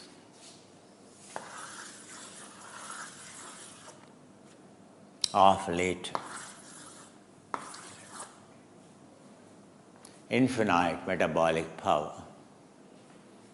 0 means he achieved the purpose what a human can achieve, the feat of a human excellence, fitness, absolute fitness he achieved. unparalleled performance he achieved. Only by means of yoga, by means of meditation, only possible. Without meditation, not possible. Without controlling the sympathetic activity of the mind, not possible. Means entire your sympathetic controlling system, entire your sympathetic system, not just a sympathetic system, your entire, every cell is in your control. Zero means no cell is demanding. Out of 70 trillion cells, no cell is demanding oxygen. That is an absolute contented state, happy state, peaceful state, where your heart goes flat, where your brain goes flat, where your breath goes flat, all straight lines.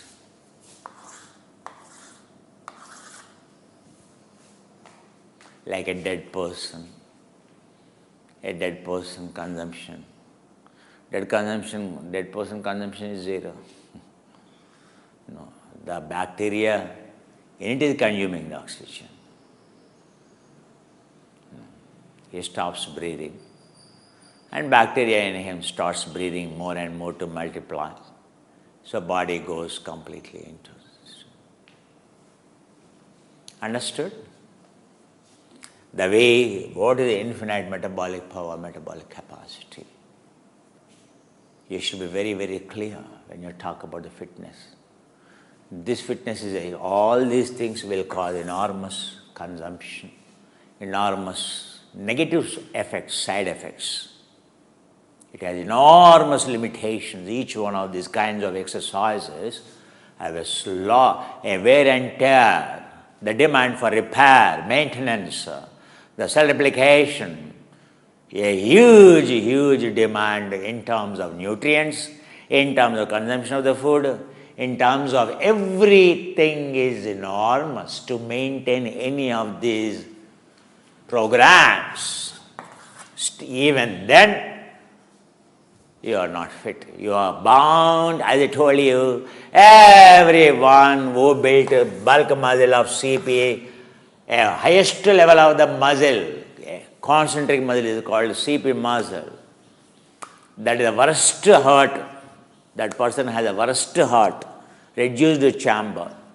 And then you will see Usain Bolt's glycogen building capacity. None. You know what kind of consumption, how expensive affair it is for them to maintain their body. And what a limitation. The peace of mind has gone into pieces because what is there in their muscle? Testosterone.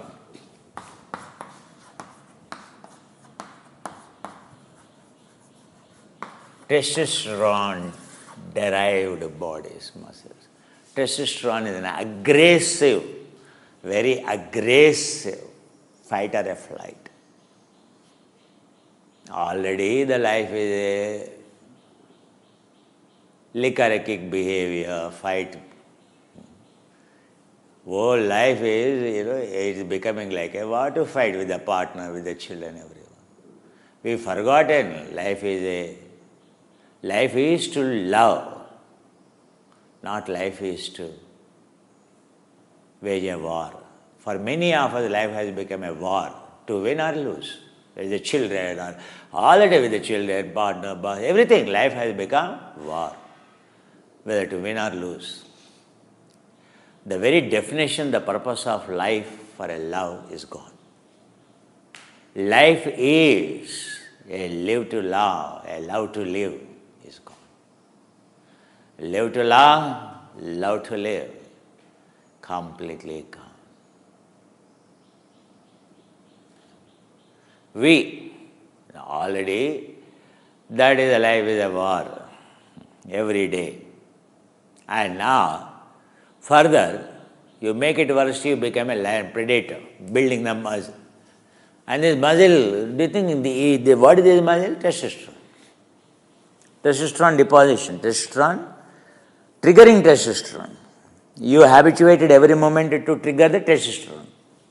Now any situation, anyone can trigger your testosterone mechanism.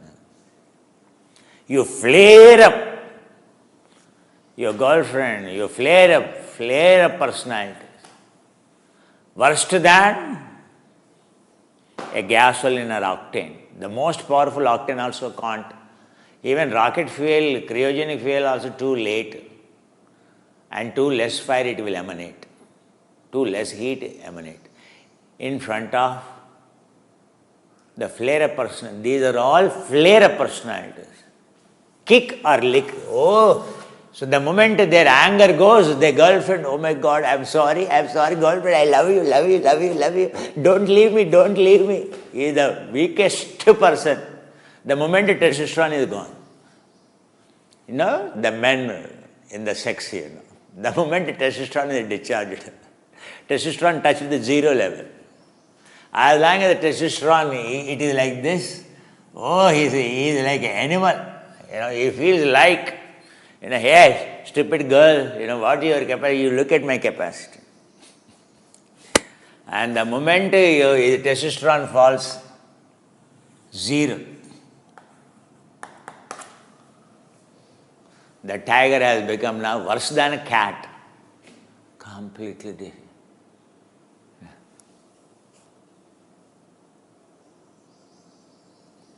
A wife wants to hug you and sleep. Where is hugging husband? Gone, already over. By the time she looked at him, he already asleep. Saliva dripping from his mouth. And she trying to tell him, "Hare, story is not yet over, my dear." For you, story has not begun. For him, story is already over. He is dead in the bed already.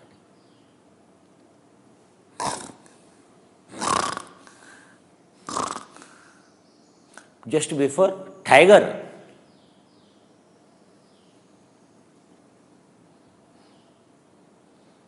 On the bike, in the car, on the table, what not. He wanted only girl to be like a yogic body. But once the testosterone is over, down. Completely zero. Testosterone. The same story. Morning to evening, the story is the same. Angry, the next moment.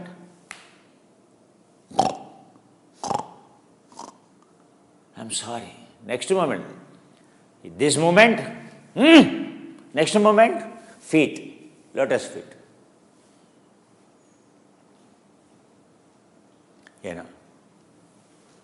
This is the problem. Either you catch a hair or you catch a feet. In India it is called. In abroad you call or not. Yes. Life is living with them is a nightmare. They are the weakest being mentally. Understand?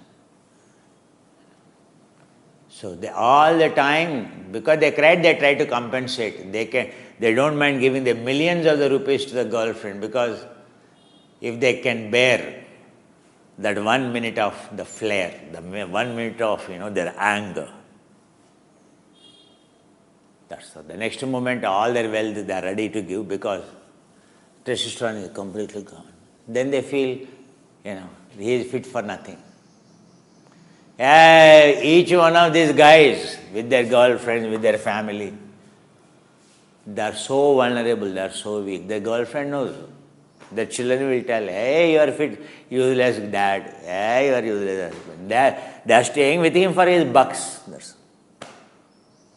Otherwise, for his arrogance, they would have left long ago. For his arrogance, they would have left him long ago.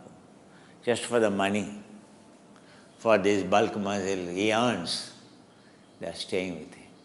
For K, he is earning, husband is doing software job and building the muscle. He is flaring up. Most of the girls, they leave because they are also earning. Otherwise, and because he is earning for this purpose, girls stay with them. There is no other purpose. Life is a nightmare. Where is the question of love? Testosterone is not a loving hormone. It just goes in. Estrogen is a loving hormone. What does it mean in terms of psychology, in terms of personality? Understand. Your exercise is shaping your personality, your emotion, your feeling, everything. The way you stretch your body, the weight you lift, everything is shaping your person. Why? Because which motor unit you are firing matters. Which motor units they are recruiting? The number of motor units recruited here are very less, number one. Only quads, only hams, only biceps and triceps. Why they are called triceps? Only one motor unit is required for entire tricep to activate, 3 muscles to activate. Why they are called bicep? Only one motor unit is all that is required for a concentric contraction. Why is it called a quadriceps? It's called quadriceps because only 4 muscles, only one motor unit can activate entire 4 muscles. Why is it called hamstrings?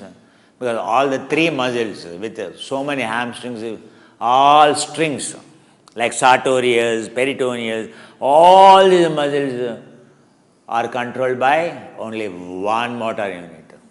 Strings means the number of muscles here are more than the number of muscles. Muscles are less, but long muscles, string, the muscles in your here different, the muscles here, the longest muscles in your body, like sartorius muscle, longest like 30 centimeters, 32 centimeters, 35 centimeters, 37 centimeters in few cases. That's why they are called string, ropes. Do you know why it's called, first of all, string?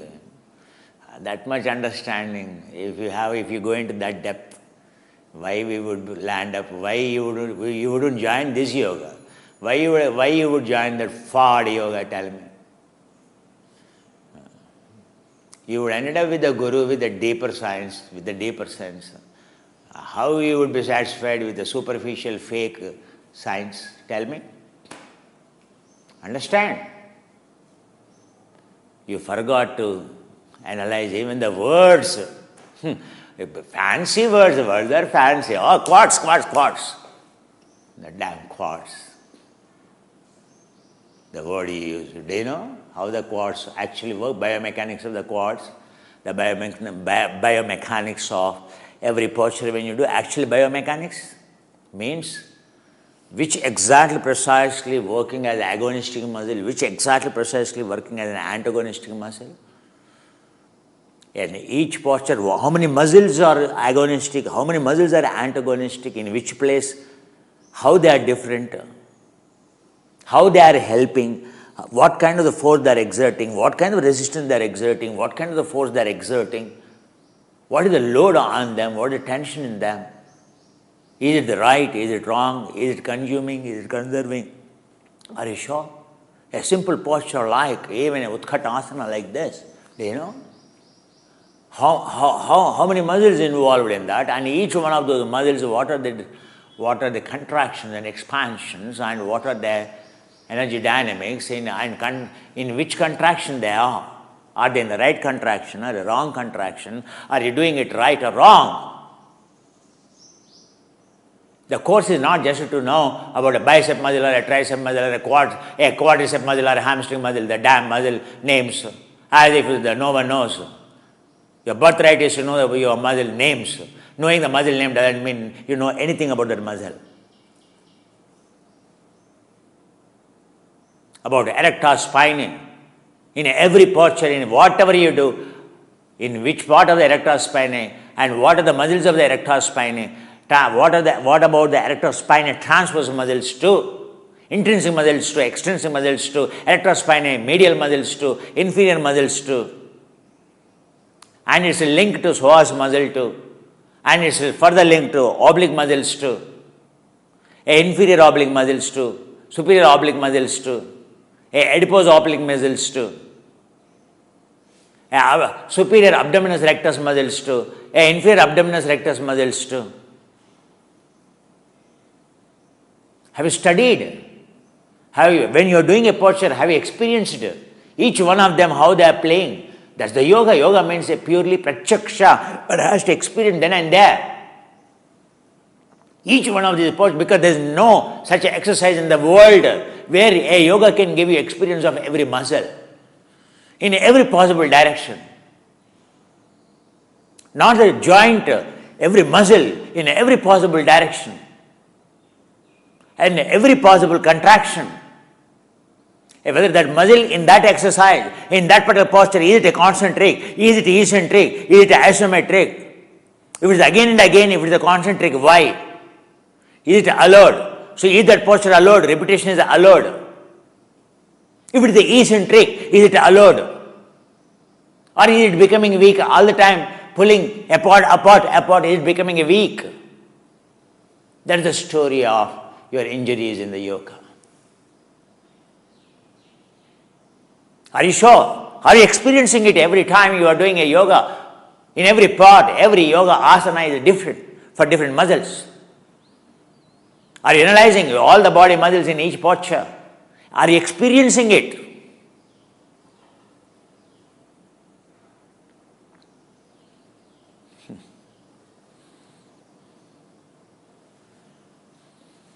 If you experience, if you drive them, if you engineer them, if you understand them, then that's a pramana.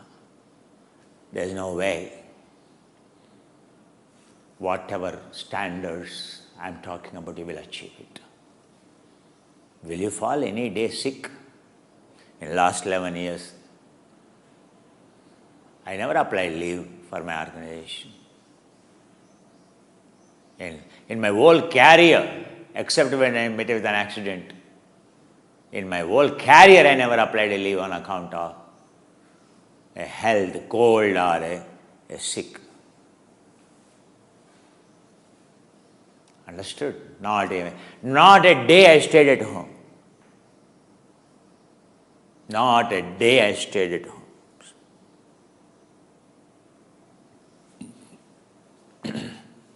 In my whole career. It is all, that's why Patanjali is saying, experienced. First ask what he is, life is like. So, how many times your yoga teacher, has a cold and on account of cold he could not conduct a class. On account of fever he could not conduct a class. On account of something, so a pain or a muscle sprain, he could not conduct a class. How many times in his career? Not in a year, in his whole teaching. I am telling you, in my whole teaching, in my whole learning, it never happened. Understood? Are you sure? I see all my students having hella problems, each one of them. Because their understanding is not at the level, or they don't follow the way I tell them to follow. It is very pathetic to see they are not like me. None of them. None of them. Why? Robots. Complacency, inability to understand, inability to devotion to practice. Simple. Understand. That's why you will find hardly a guru. When you are not even a student, good student, with a question of becoming a guru. Understood? Not even any of my one student can tell like this. One student. One student. Mr. Kumar, then it is your fault, Mr. Kumar. It is not the fault of Krishnamacharya, he could not produce one. It is the fault of Iyengar. It's the fault of Pattabhijays. If you blame Krishnamacharya for they left him, for their lack of practice, for their lack of misunderstanding entire damn yoga, promoting in an unhealthy way, do you think Krishnamacharya is responsible for that? The story of my yoga teachers, trained yoga teachers, promoting one partnership yoga, one rope yoga, one acrobat yoga, damn yoga teacher training program conducting. Their health is a mess. A filthy body, filthy mind. In what way Dr. Kumar is responsible? In what way Krishnamacharya has done a crime? Huh? Trying to make them yogis? Even after 15 years or 10 years or 20 years or 25 years, even a lack of gratitude, betraying on the back. From whom you are learning your yoga, tell me. From the betrayers? Those who have not understood yoga? Died of the heart attack? So-called Iyengar and Ashtanga yoga, is that what you learnt? Are you sure you won't die with that problem? You will never achieve fitness. Because your yoga itself designed, you have not understood your yoga practice. Damn excuses. If I ask all my volunteers or if I ask my students, damn excuses. That's the last thing. Never there is an excuse. A student, a disciple, means never ever as a student, whatever the time it is, I don't think on any day I stopped my practice, on any day, even a single day. On account of anything. Even I was making a journey 24 hours in a bus, I did yoga in bus. I fly. In a flight, I do yoga in the flight. Understand? If a student, as I explained, if he has that commitment, if he has that devotion, he will become a yogi. Not the guru is responsible. A student himself is 100% responsible for his damn knee problem, to back problem, to hernia problem, to everything. Every solution is given. But if you don't listen, if you don't practice the way you are supposed to, neither your psychological preparation, nor your mental preparation, nor you comply yama, nor you comply niyama, nor you control your ahara, nor you control your vihara, nor you control your vyavahara, vichara, and you expect a change. You are grahachara and you become a yogi. How come possible? Do you know the figures? These are the magic figures. This is called fitness. Anything less than 3 liters, I agree, there is some amount of fitness. Anything above 3 liters, the damn fitness. Where is your damn fitness? You are a consumer. You are a parasite. You are not justifying a role of a human. You are a demon to this planet. Do you know? This planet is, you are consuming unnecessarily the oxygen, unnecessarily the food produced by the people. You are consuming the food of the Somalian children. You damn fellow. You are a consumer. You are such a burden to this planet. Damn bucks you earn will not qualify you to earn anything more than that. You are a terrorist for this planet.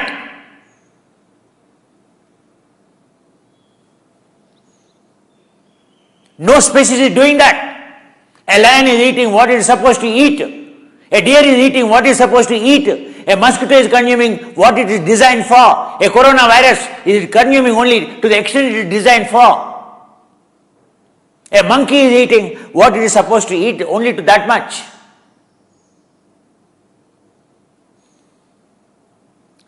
And do we have some common sense? Are we educated enough? And you call fitness every day, call walking, jogging, and what yoga?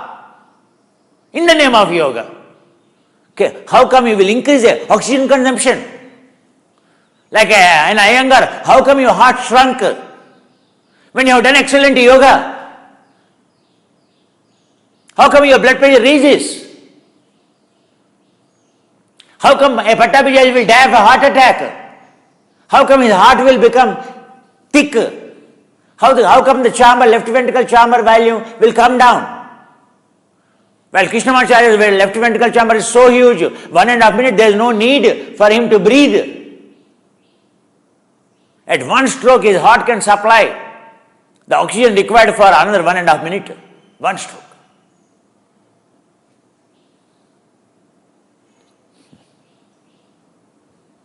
Understood? These are the things, talk the science. This is the science which you need to know precisely. Yogis are adored, worshipped, held in high esteem. The richest people next to the kings. For what? For a fodder, being a consumers. Why they are highly adored and respected? Yoga, a far excellent, a fitness program than any damn program. A king never claimed that his warrior program is better than a Rama never claimed his warrior program. He wanted to go for a yoga program, not a warrior program.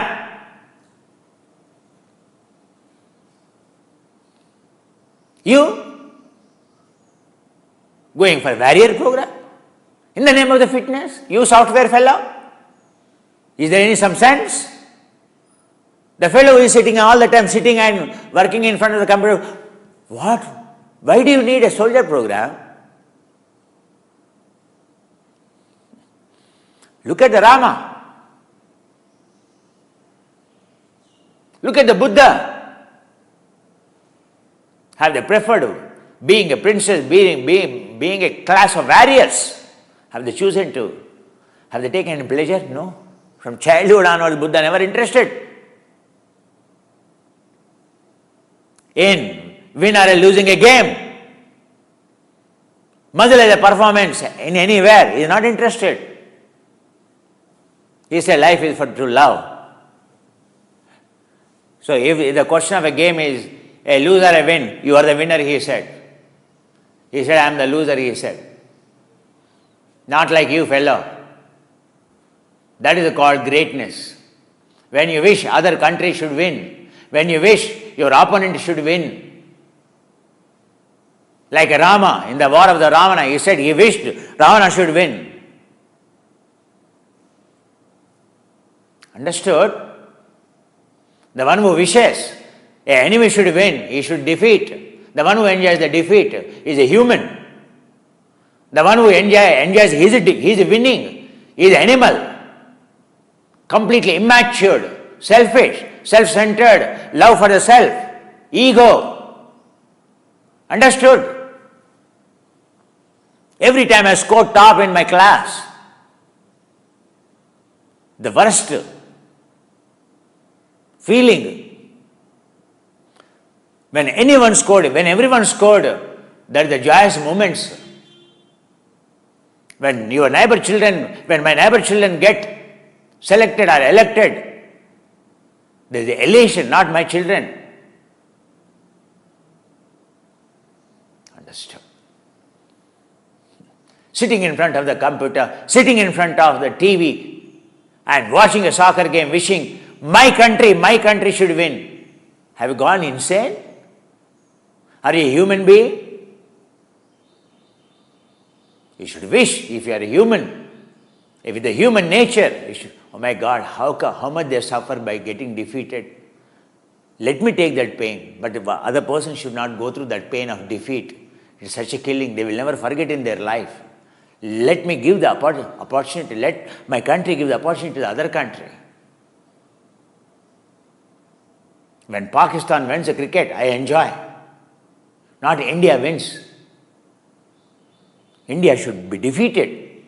When it comes to, we have to play cricket with the Pakistan. The joy is when you see your enemy winning, your enemy with some other person is winning, you are losing. That's called appreciative joy. Patanjali tells, Buddha tells. That is, lose to make other person to win. That is a life. He respects, he truly wants his wife. He truly wants his children to enjoy, not himself. He is already a yogi. That is the psychology of a person. My wife taste is my taste, not my taste. My children taste is my taste. That is called human nature. Now, otherwise it is animal nature. A dog wants to win at any cost. A lion wants to win at any cost. Its vulnerability is its weakness, physical weakness, that it can't win. Are we the same? Why this God has given the big brain? For that purpose? Big brain is to have a big heart. Big heart is sacrifice for the satisfaction of others, for giving the happiness to the others. Total sacrifice, willingness to even give the life for other people's happiness. That's what the stories of the yogis are.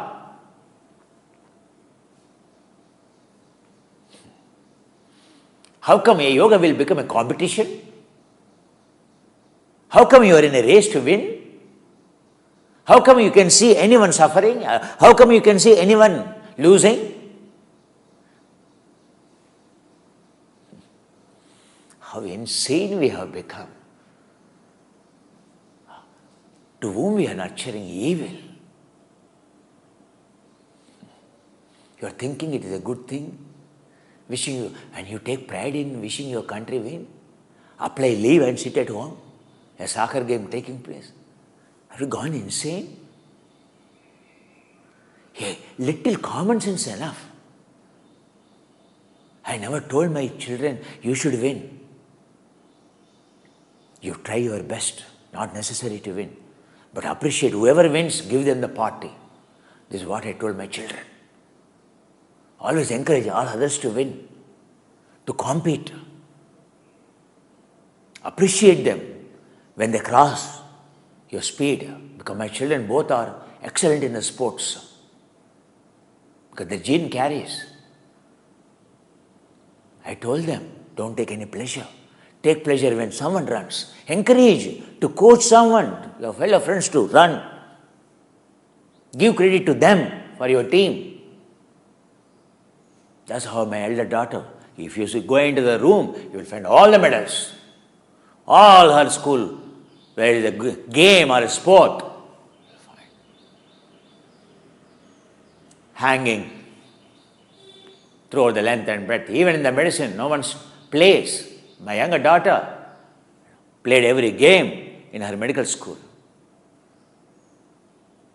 It is not that because, you forego everything just for the sake of studying to become a parrot.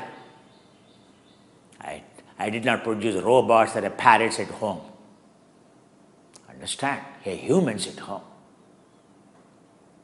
If concern for others. Concern for others. Wishing others should be happy, not me. What kind of mentality, what kind of psychology we cultivated? Your favorite player should win. Your favorite boxer should win. How heinous you are.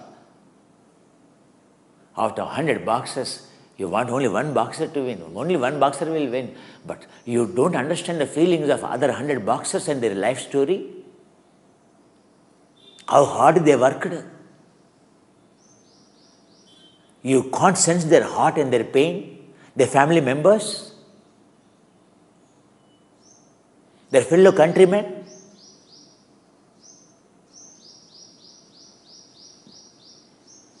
I would openly tell you, let your country win. Let you win. Let the families be happy, not my families. That is called a human. When you exhibit those qualities after doing this course, you are a yogi. I won. Oh my God. Worse than a predator. Because even land doesn't say. Even if it killed something, it doesn't even look behind. Looks at the smell, compassionate. Tears roll down. and then it will walk down. Have you ever seen any lion after killing its prey that it goes with a smile, goes with the pride? No. There are the tears in its eyes. After it smells it is dead. Even a dog you look at. Dogs are worst compared because they have become socio-canines. Understand the cycle. The shaping is for what? This infinite power. Why you are not able to achieve this oxygen zero? Your sympathetic input is so high. And again, in the name of exercise, you want to increase the sympathetic activity?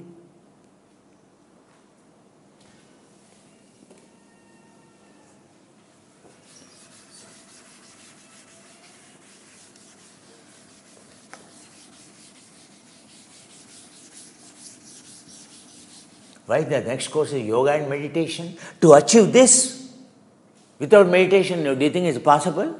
Even without telling them the meditation, I have made every day almost, in last 5 months, the last 2 months, every day my students of RYT 500, they did the dharanas.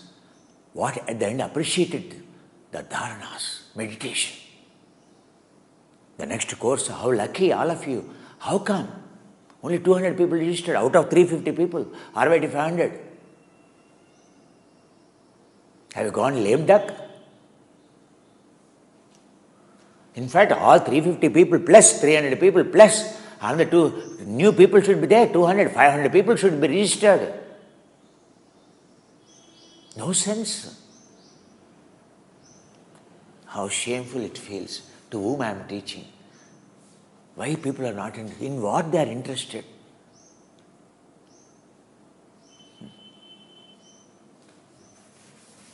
That's why yogis won't leave Himalayas.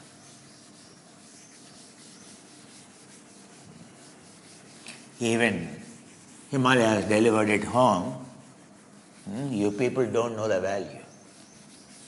Understood? You consumerists.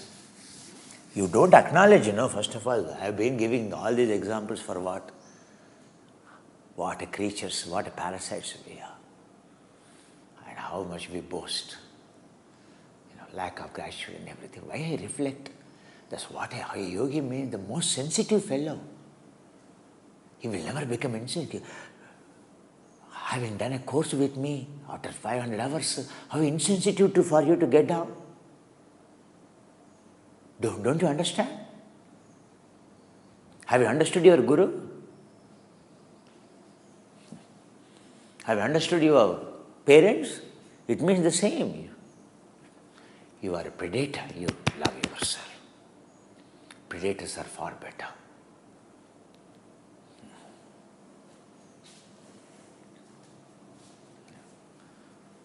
The purpose of, wiring is inflammation. Cell membrane rupture.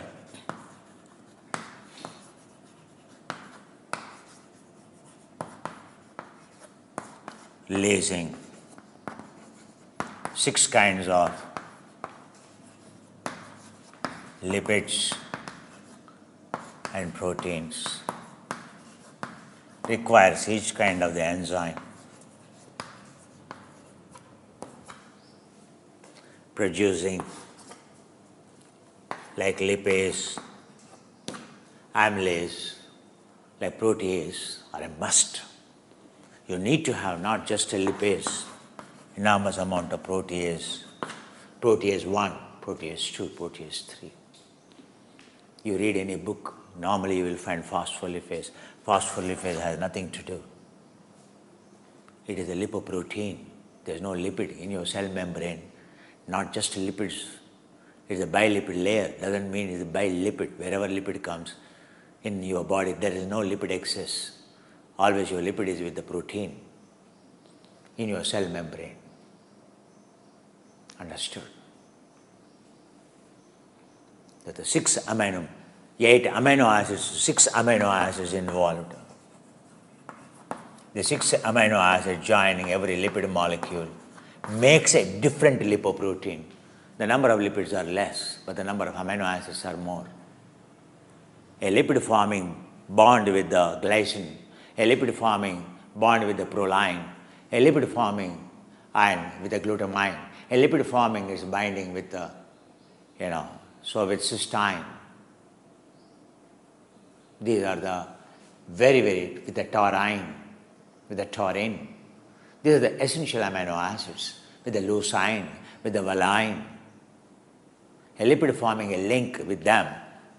A good amino acids, free amino acids only it can form, free amino acids.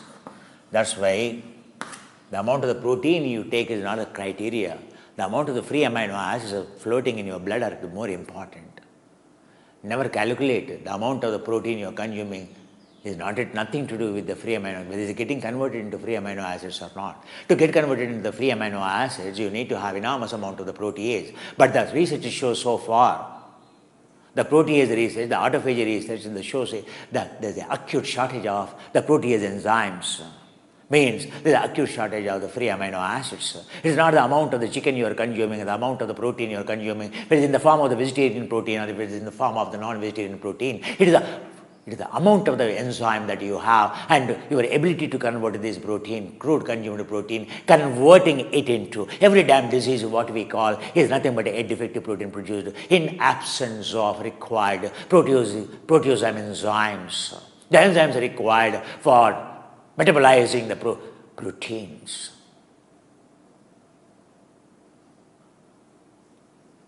Understood?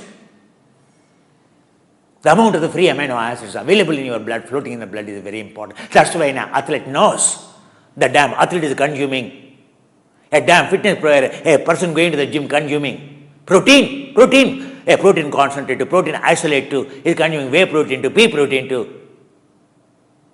But why then he is consuming amino acids, free amino acids?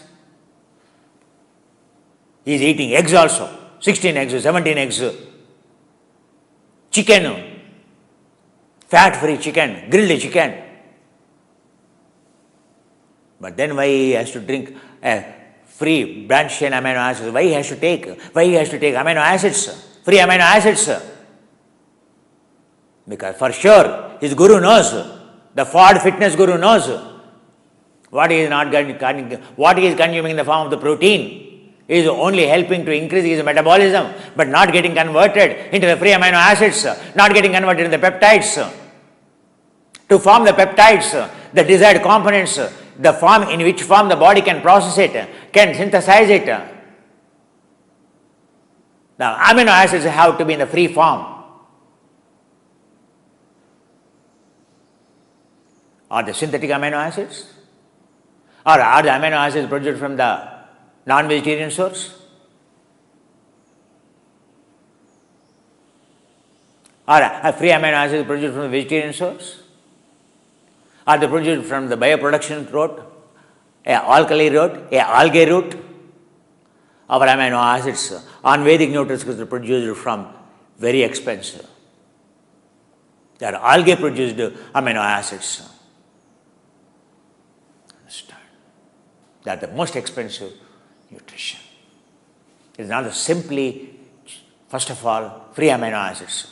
Do you know, as a yoga, every day on the mat when you are rupturing yourself, the amount of the requirement of the free amino acids, are they floating in your blood? That's why you have every damn injury. The expected energy, why you are not bubbling with energy like me? It's not that from the day when I am consuming, but from the day when my yoga is not consumption based, it's conservation based. But now I realize the aspect of the nutrition too, as a chemist.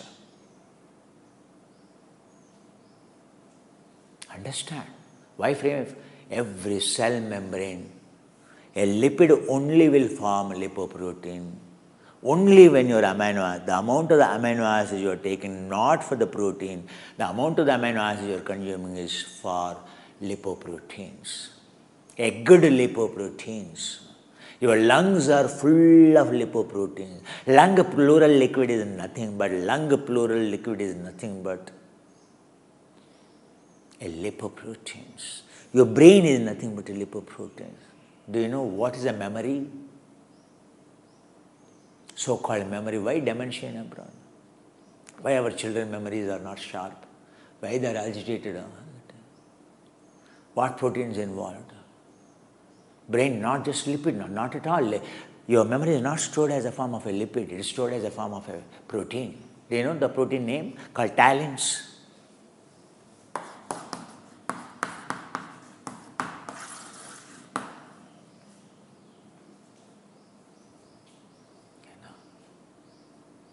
If there is no talin, talin is called a memory. What is your memory? What is the memory? 8 byte. A byte. A byte means what? 8-bit information. What is the 8-bit information that is storing in your body? How it is forming? Which organ is responsible? Anyway, once I cover the cell, then I will start talking about the firing of the neurons, the formations of the memories, and your storage capacity of the brain. What is the storage capacity of the brain? Not simply telling, but calculating in front of you what your brain capacity to store the information. Why it is a supercomputer, or how many supercomputers equivalent it is. Is there any such a computer exists? There's the next level of understanding about the firing. Because every firing of the muscle, not simply at this level, everything at every step is involved with the neurons. Every muscle you are firing, every muscle cell you are rupturing, it has something to do with the neurons too, rupturing the neurons too. It is not a question of a rupturing of a cell, a muscle membrane here, an organ membrane here. It is a question of rupturing, firing your neuron to wire. Every cell you are activating here, you are firing a neuron. You are involving a neuron. You are activating a neuron. You are activating a synapses. A axon, a dendritic structure, a axon end, a firing axons called synapses. It is a network of the synapses. How many synapses are fired? 100 trillion synapses.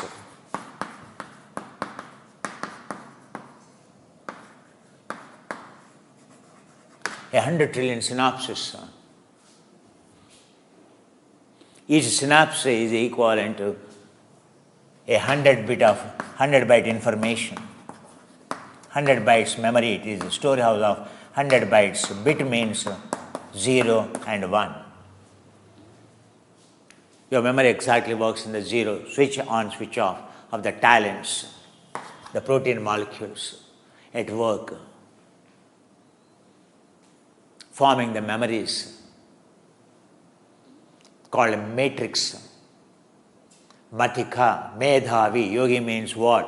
What is his name? Today I said Pandita, Medhavi. The one who is firing, the one who knows how to fire his neurons. A yogi is called Medhavi, he is called a Vidwan. Medhavi. In India, you have to, or anywhere, a guru has to be a Medhavi. Medha means brain, neurons. Is he a Medhavi? Krishnamacharya is a Medhavi, not Iyengar. Not Shivananda is a Medhavi. Pattabhi, yes, Medhavi. Krishnamacharya is a known Medhavi. Shankaracharya is a known Medhavi. Patanjali is a known Medhavi. Buddha is a Medhavi. Krishna is a Medhavi. Rama is a Medhavi. Brain, the one who programmed the brain, who knows programming the brain, who knows programming the brain. Firing of every muscle is not for the muscle right now which we are discussing. Every firing, there is a concentric contraction. Which neurons you are firing? Are you firing these neurons? By activating these neurons. If you are activating these, if you are recruiting these motor units by running, which neuron you are firing? Are you firing these neurons? Are you firing these neurons? Are you firing these neurons? You are firing these neurons. Those neuron activity, is it required for us? You are running on a treadmill. Which neurons you are firing? You require for your software job, for your job, for you to love your wife, for you to love your children, for you to love your job, for you to love everyone, for you to be at peace, for you to be happy. You have to fire these neurons. You have to fire these neurons. What you have to do with these neurons? Why you want to fire the neurons of to become a reptilian? Why you want to fire the neurons of a predator? Have you gone insane? Have you understood the purpose of life? You want to enjoy or you want to ruin? You want to hate everyone? Is for that purpose you are doing exercise? Is that for that purpose you are earning the bucks? Is for that purpose you are actually doing your job? Are you getting married? To hate your children? To fight with your partner? For that purpose, why you want to marry? Unnecessarily, why you want to ruin others' life? Have you gone insane? And you will say, I will fire whatever the way I want. Hurry. Walking on a treadmill, running in a park, do you understand? What does it mean? It is hating everyone. You are programming to yourself to hate everyone.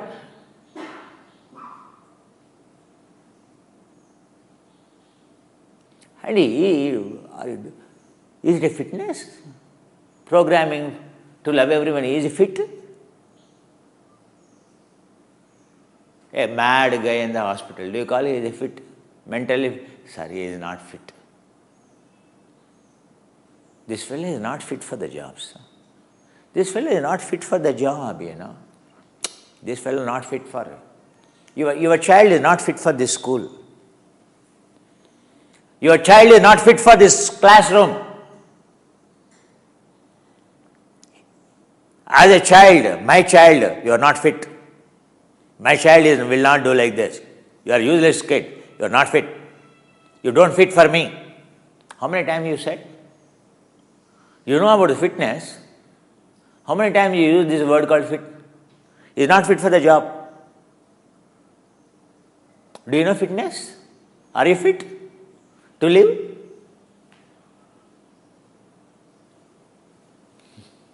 Are you pursuing the path of fitness?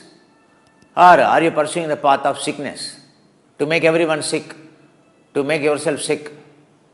And you use the name, you call everyone, he is not fit, he is not fit, your children are not fit, your partner is not fit, your boss is not fit. That itself tells how unfit you are. What in the name of the fitness you are pursuing is the unfitness program, which is making you unfit for everything, which is making you tell no one is fit, everyone is unfit.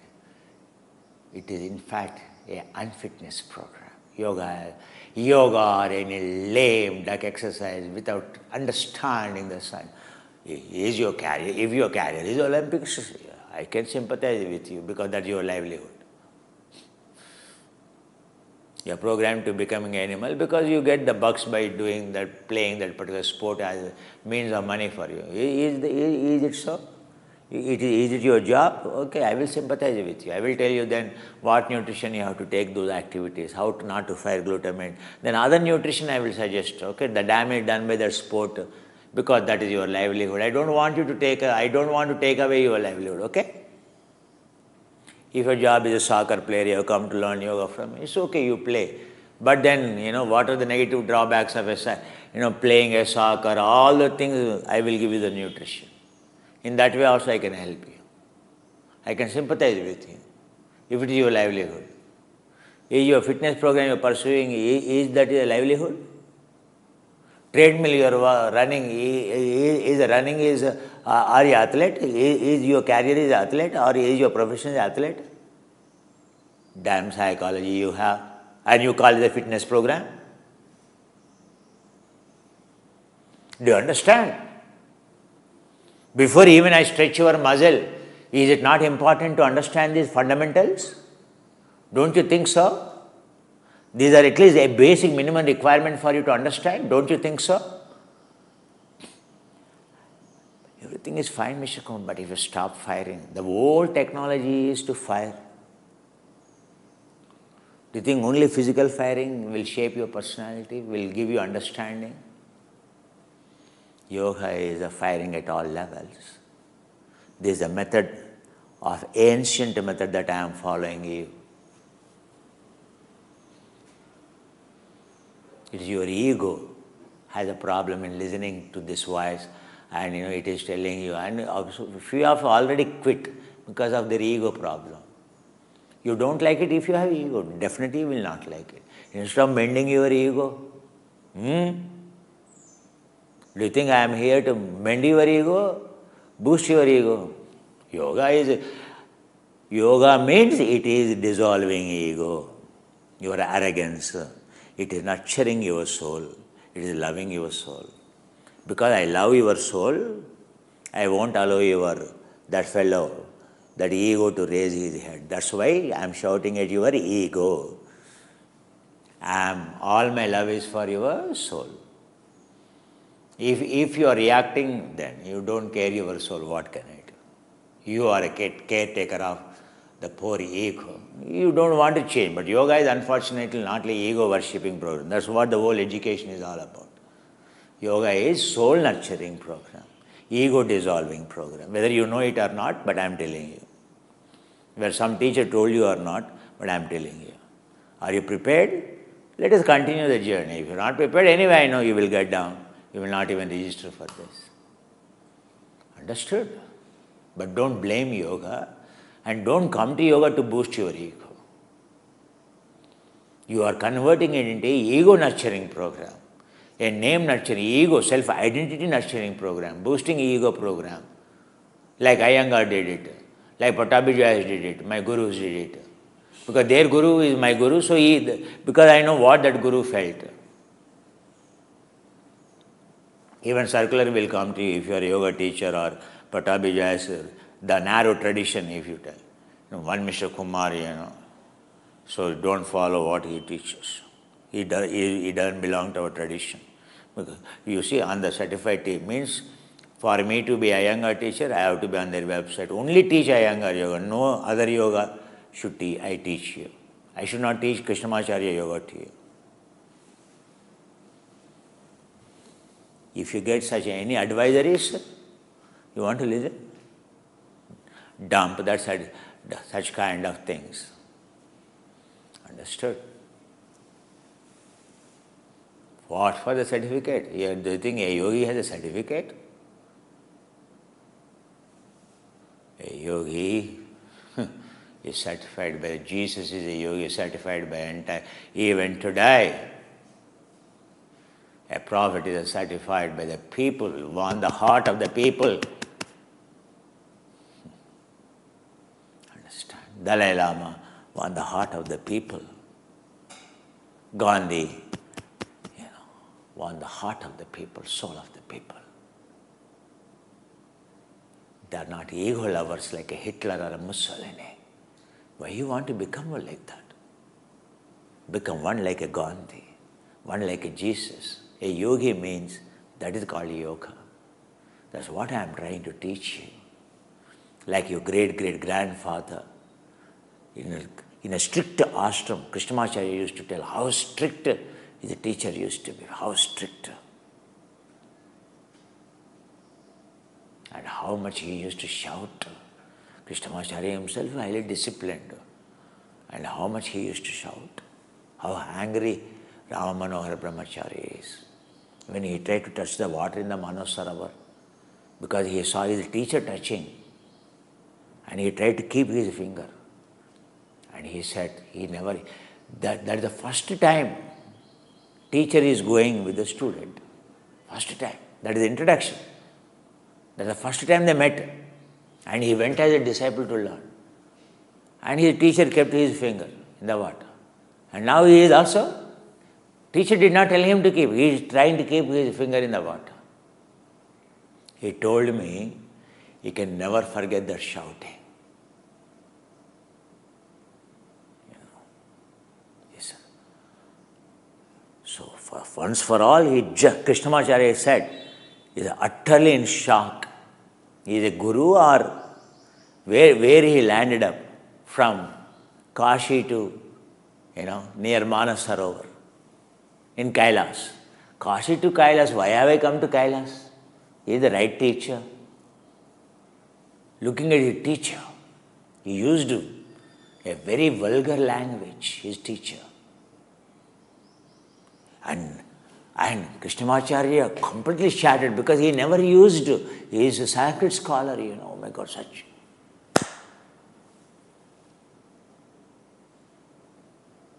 He said, Aprachura.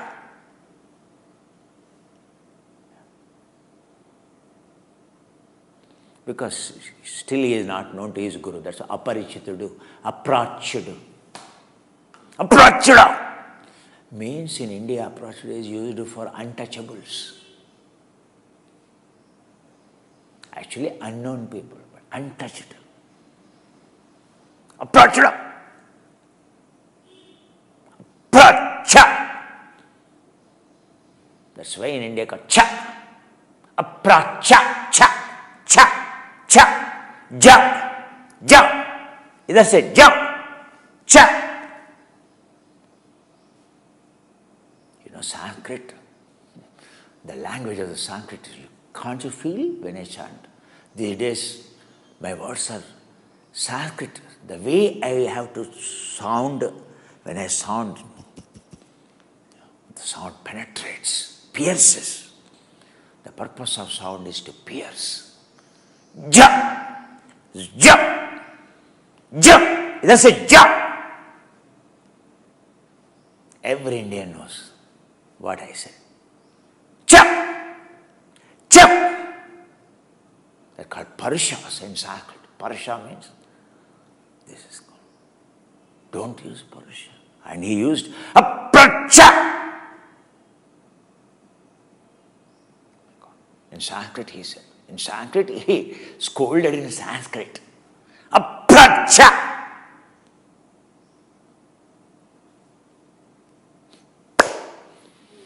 Never expected Krishnamacharya such a scolding from. First time when he met a guru, people think it is a Buddhist monastic discipline, No one will even look at you when you walk into the monastery. So he thought, he'll be received. A great Sanskrit scholar is coming, And when the teacher shouted at him, but then the little finger, so turned again normal. Blue color turned again, By the time they went to the ashram, normal color. And he said, whatever he scolded, he only got hair standing on his skin. Every admonishment only reminded him how inferior, how worthless he is to get those teachings from his guru. What a great blessing for him to see such a guru in Himalayas. He is in full of awe of him. Every word he shouted, he said, he only smiled. And his hair only stood. That is called a good student. A student who really understood the greatness of the teacher. That's how Krishnamacharya is an outstanding student. Understand? There is no doubt. He's a guru. He's supposed to be a guru like that. That's what Krishnamacharya, he said, my whole life I realized how fortunate, why Himalayas are worshipped. What a great thing. What a Purva Janma. How many lifetimes I must have done. I did not stuck up in Kashi, in Rishikesh.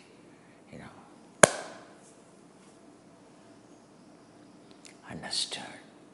This is the teaching of Himalayas. Himalayas coming to your home. Understand. I'm not joking with you. So be ready to have Himalayas like this. Cold burns, hot burns. Understand. The journey in Himalayas is not easy. Your journey with me also. That's how you get shaped. Himalayas coming home, you should feel proud. Understand. How come anyone can paid fee and took refund? How? What yoga you are looking for, tell me. And how come these RYT 500 students and the program for meditation, they could not enroll? Even you are, whether you have done RYT 200, 500 online, how come? How insane you are. What is your purpose of the life? What is the yoga that you are looking for? Tell me. So, as I told you, let me go systematically, explain you, because you are in a hurry. I'm not here to please you in any way. If you are interested, you will continue your journey with me. If you are impatient, yoga is only for patience, to become healthy, to teach patience to become healthy, not for the impatience.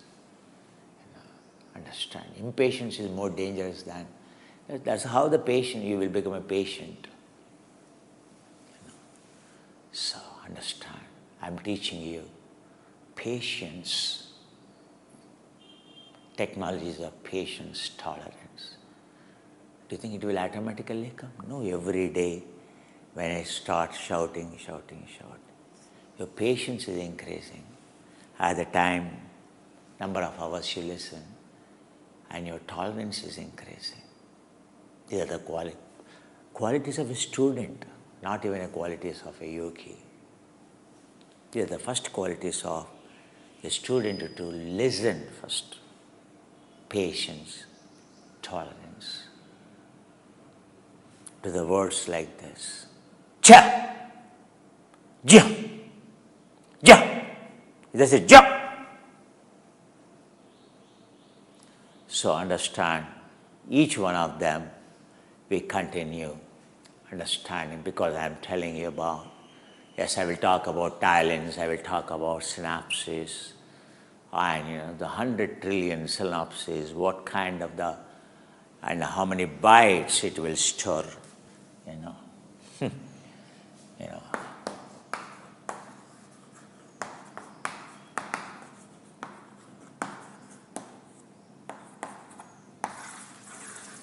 This is your capacity of your brain. On the least count of the synapses you count, and the information you count, one synapse, 100 bytes you calculate. And the amount of the information that your brain can fire is almost, it runs into pentatrillion bytes, pentallion bytes. Understand? That is the capacity. A yoga is not just to fire a muscle.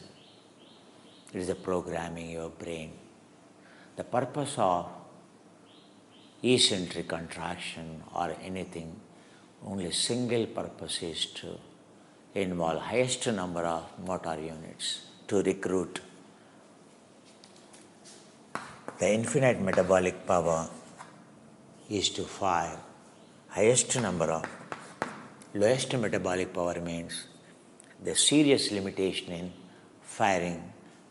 The number of motor units are very limited. The infinite number of metabolic power means highest number of recruiting, the highest number of motor units. That is the purpose of yoga.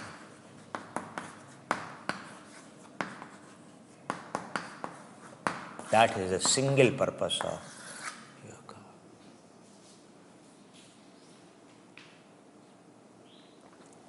Not recruiting, not repeating, not recruiting. less recruiting or not recruiting the motor units involved. That strengthens the reptilian mechanism. Understood? Involving very less, recruiting very, very less neurons of reptilian areas of the brain. It is precisely the firing, maximum firing is the prefrontal areas and cerebral and the top cerebral areas. And then comes the back areas of the brain. Next comes is cerebellum, next comes is reptilian. To fire, to involve or to fire, the number of movements or the number of firing, the firing of reptilian motor units is highly compromised. One has to be extraordinarily cautious, not over-firing them or not firing them much, or not encouraging them, not recruiting them while firing. Are you sure? But I see all the time you are doing warriors. Only warriors you do, only handstand postures you do.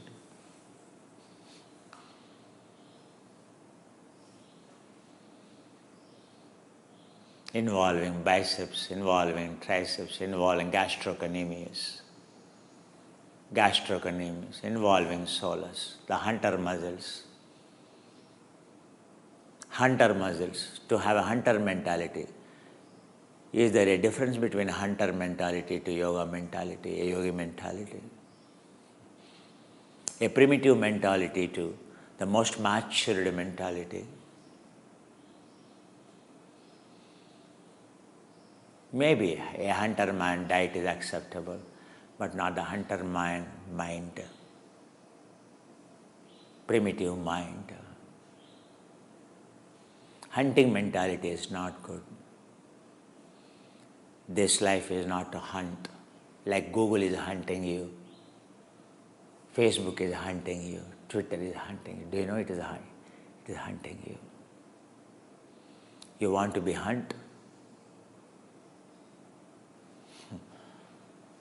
Are you a prey?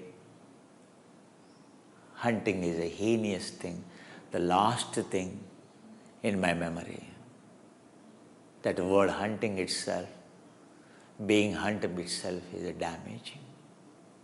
Then why you want to exercise those, recruit those motor units of hunter man's motor units? Why you want to run in the park? Is it yoga is like running in the park? Running in the park is better than a yoga, as many people say. I do yoga, but still I run. One side you want to have matured mind like Krishnamacharya, yogi's mind, matured mind. Other side, how come you want to fire a primitive mind, a hunter mind, a witch hunting mind? Until the target is over, a hunter will never be at rest. He will run until he gets his prey. Until then he will never give up. Is that life? Is that the way you hunt for the job, or is it the way you do a job? Chasing, hunting means you make everyone's lives miserable, If that is the psychology you have. So which motor units you are recruiting? Are you recruiting? But warrior poses means the name itself will tell. In Tibet they are called peaceful warrior, only one warrior pose. But even the warrior pose is how much time you will do, how much duration you should do, how you should do. Is it to stay in that to strengthen concentric muscle? Is warrior pose to strengthen a glycogen muscle? Is it warrior pose is to create a eccentric muscle, to convert concentric muscle into eccentric muscle? Is the purpose of doing warrior that to release, to make the inelastic quadriceps hamstrings into elastic, or to make it further non-elastic? Check your quadriceps, check your hamstrings.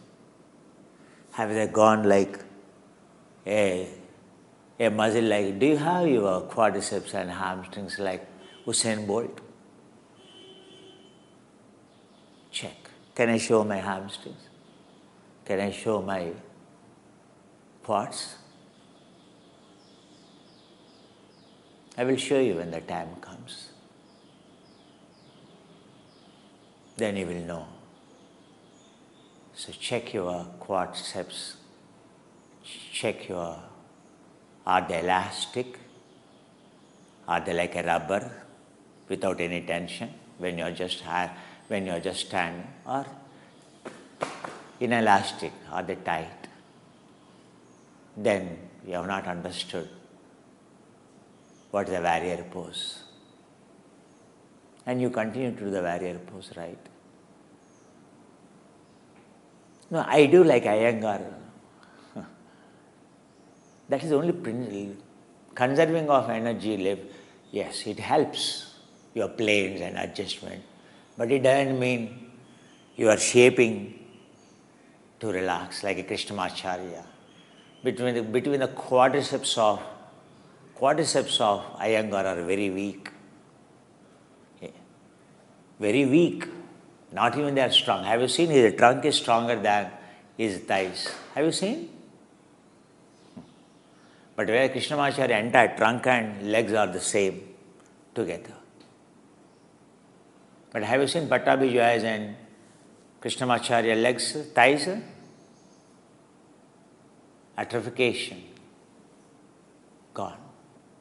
There is no elasticity. There is no strength. Whatever they are there, it's gone. As they grew old, they have gone. Why? Because the concentric muscle. So if you are practicing as Pattabhi Joy's, as Iyengar, then naturally you will develop the same quads, the same hamstrings. How come you will have? For me, Krishnamacharya's hamstrings and quads are far superior. That's the way the whole body of Krishnamacharya is elastic. Not some parts are concentric, some parts are, weak. Weak. Not elastic is different. Weak is a rubber band. Lost its elasticity. It is just hanging. Good. They are the quadriceps and they are the hamstrings and gastrocnemius of Iyengar and Pattabhi Joy's. A huge difference. Looking at your quads, hamstring itself, one can tell what training in yoga you got. Understand? Vinyasa, you're talking about. Vinyasa, do you know, to build an elastic, to have a longest lean muscle with the highest tensile strength, highest elasticity. That's what, even at the age of 101 years, Krishnamacharya's, every muscle in his body has become completely eccentric, elastic. So thus for the day today, enough feeding for your brains, for your intellect, for your wisdom. Understand, analyze what I am talking is.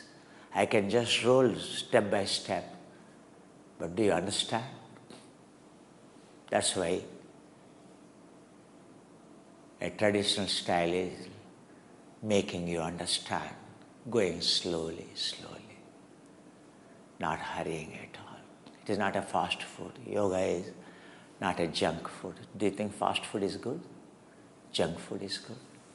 Our olden days, like your grandmother used to prepare, whole day kitchen. Pasta preparing means 3 hours, 4 hours. Preparing a ramen noodles means 6 hours. Morning 3 o'clock to morning 8 o'clock. Every day I am preparing ramen noodles, elastic, very healthy. But ramen noodles have to be cooked for a minimum 4 to 5 hours. So every day my cooking is, you are seeing now, morning 5 to 8 o'clock, 9 o'clock, 10 o'clock. So you like ramen noodles? You like instant ramen noodles? Huh? What are they called? Ramen noodles? At least watch YouTube video, then you will know. In Japan, original ramen noodles, how they make, what is a ramen noodle producing restaurant means, how the life there. Today watch it, that's your homework. So every day morning, ramen noodles are cooked only in the morning. So morning at 5 o'clock, before even 5 o'clock it begins. I am the chef, so I am preparing the ingredients. So I am coming here to start my cooking at 5 o'clock. And it goes to 8, 9 o'clock. Only by lunch, before they go to the factory, it was a bad. Otherwise, they start morning 4 o'clock, 3 o'clock itself. So to make them ready by 8 o'clock. So they pick up, they have to book previous day and they have to pick up their ramen noodles before going to the office.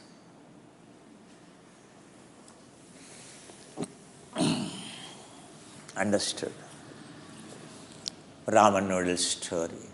Rama. Raman is in ramen. Every Japanese word comes from Sanskrit. Every Japanese word. Well cooked. Rama is a well matured, well cooked, very healthy person. Understood?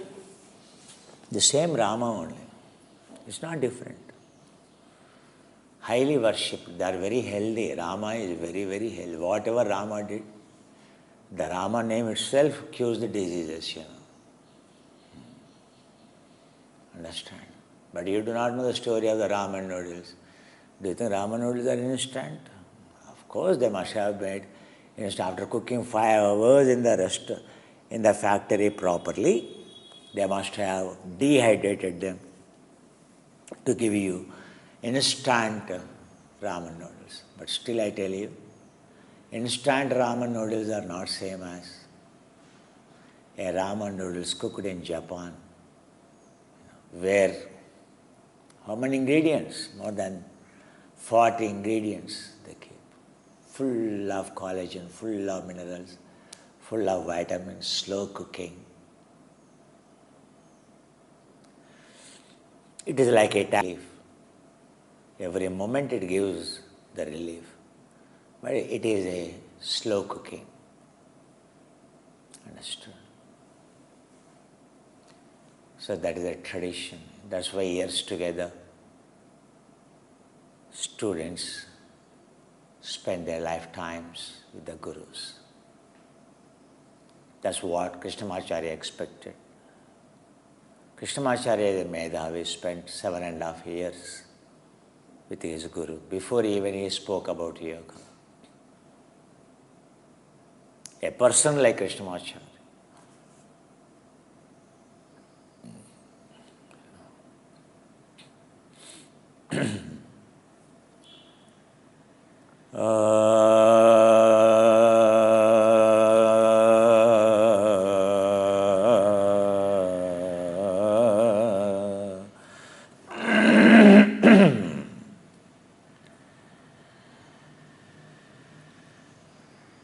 Life is not a...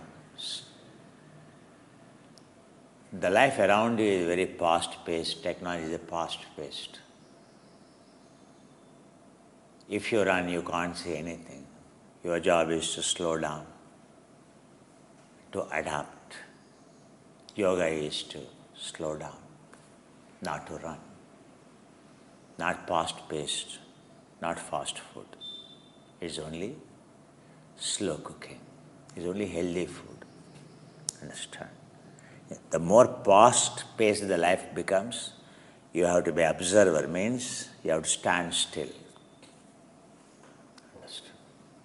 These are the technologies of still. These are the technologies of slowing you down to become to observe even the smallest thing. When you are traveling in a train, can you observe anything outside? Suppose now train stopped in one place, in between, some signal, something. And then can you see? Where someone tells you, naturally you will see everything. If the train is traveling, can you see? Everything around you is, if you want to understand, everything is changing fast. So for you, just slow down and observe. Or go at a pace where you can observe everything. Cooking is required, but slow cooking is required. Understand? So yoga is exactly the way to learn yoga. In any ashram, it's not that gurus are sadists. They don't want to teach. But it is the important is, it is enable you to implement, practice, learn, digest, assimilate, purify, and then before next meal comes in, a meal a day. That's how even today Tibet, minimum introduction is like 3 years, 4 years, then 18 years. 3 months is the shortest.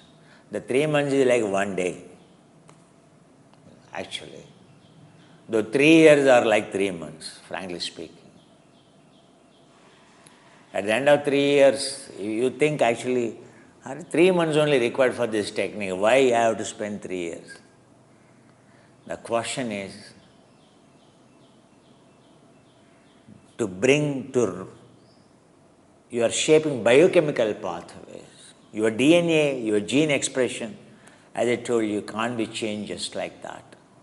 It has its own pace of change.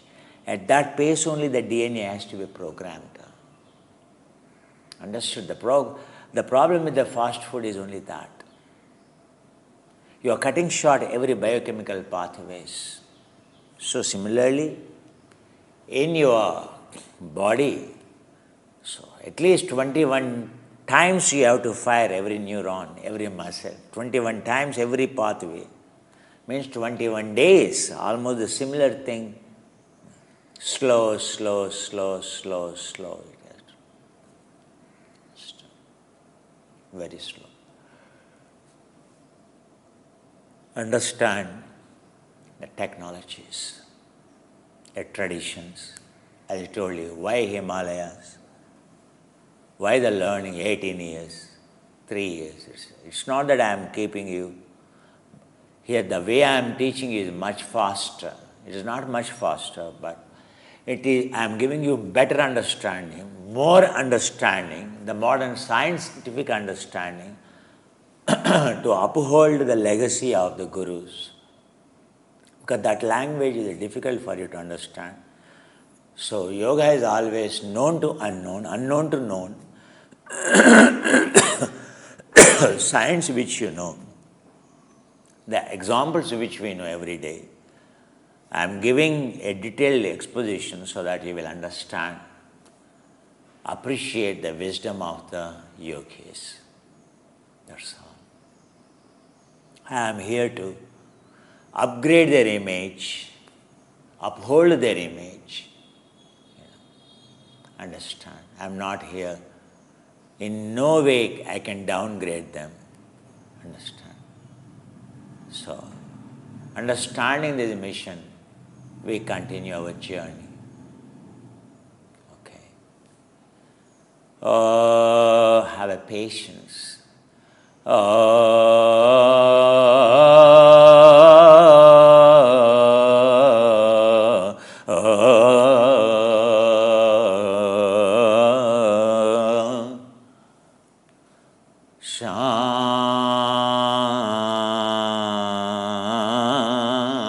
Shanti.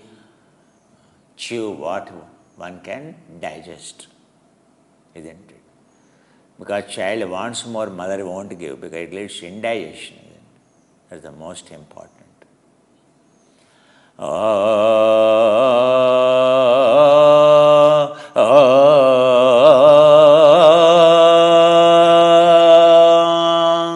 Shanti.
prevail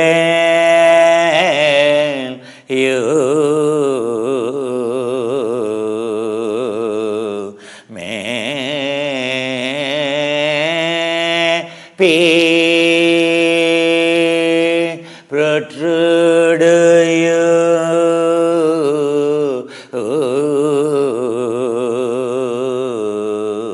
may be percolate you.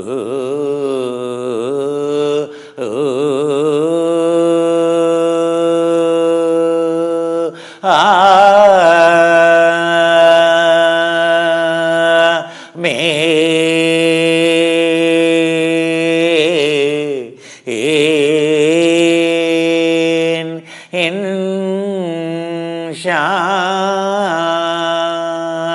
Allah,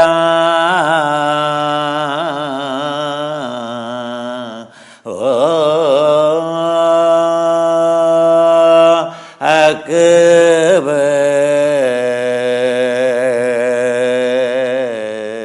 Allahu Akbar, Hari Hara,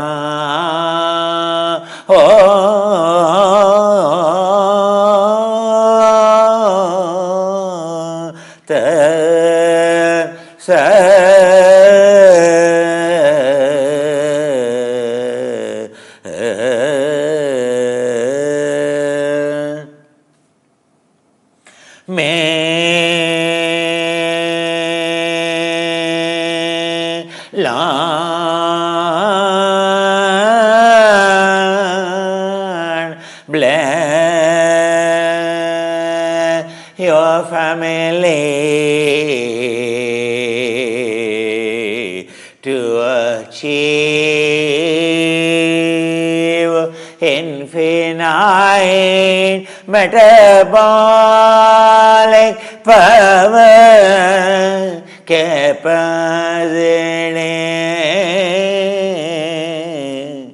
zero consumption,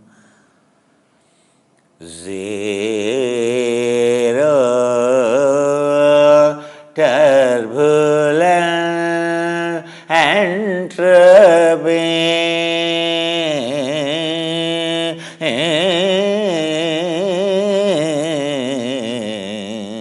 may Lord bless your partner to pursue the technologies of life as a love, life not as a war, to win or lose, to play dice of a game, to lose or again, only to gain.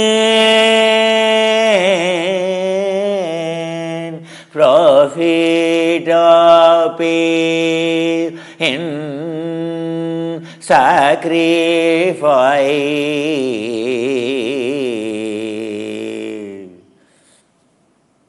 Joy of a sacrifice for excel, joy of self-will.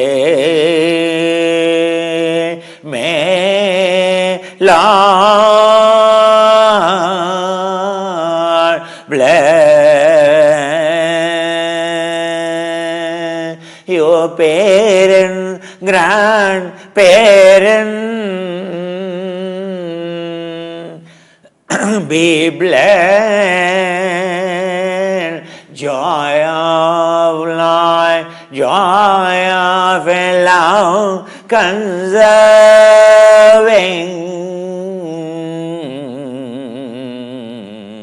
means of energy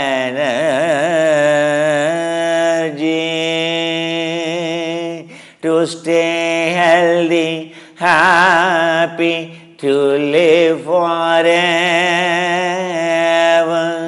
May Lord bless your kids not to be consumed, but to pursue the path of conservation, to have infinite ATP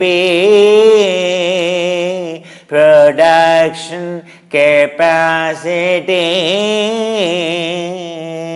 infinite metabolic power and capacity to stay healthy, happy.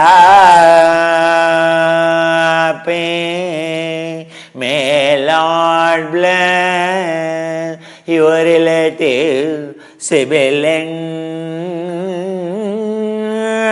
to consume, not to consume, but to conserve, to stay fair, to long live happiness. May Lord bless your relative, not to be a consumer, but a conservationist of understanding, practices of healthy, happy.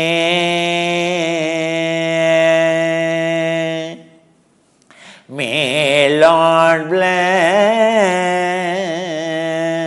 your friends to be a part of your journey in the pursuit of performing technology for total conservation of energy. May Lord bless your colleague on a mission of conservation to achieve zero entropy, zero consumption, to be healthy and to be fit. And may Lord bless your community for a long-lived, healthy life. May Lord bless your county, your province, your state to conserve for health and happiness. May Lord bless your country to be healthy, happy by making consumption zero. May Lord bless with world within you, conserving 100% with zero consumption as an achievement of physical and mental performance and fitness. May world outside inside conserve zero entropy, world at large called singularity. May Lord bless you to realize yoga has a journey unparalleled, advitiya for Advaita, non-duality, singularity. May I be grateful to you forever. Salutations to your lotus soul, I'm sandals under your soul.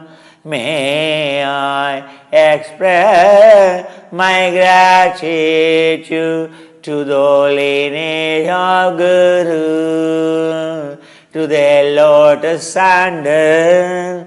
May I express my all appreciations to you, patience and incredible nature, greater height, and for your noble soul.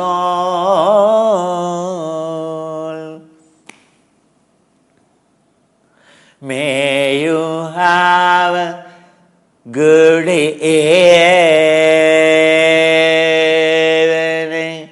with less consumption of oxygen to stay healthy and happy. May this night be an example of conservation of energy. May this morning, may this day, every moment, in every moment, let your consumption be zero. May you have zero resistance for zero consumption, 100% conductance, conservation in zero resistance. Amen. Lord bless your day, make your day. Namaste.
keep watching, keep understanding, keep spreading,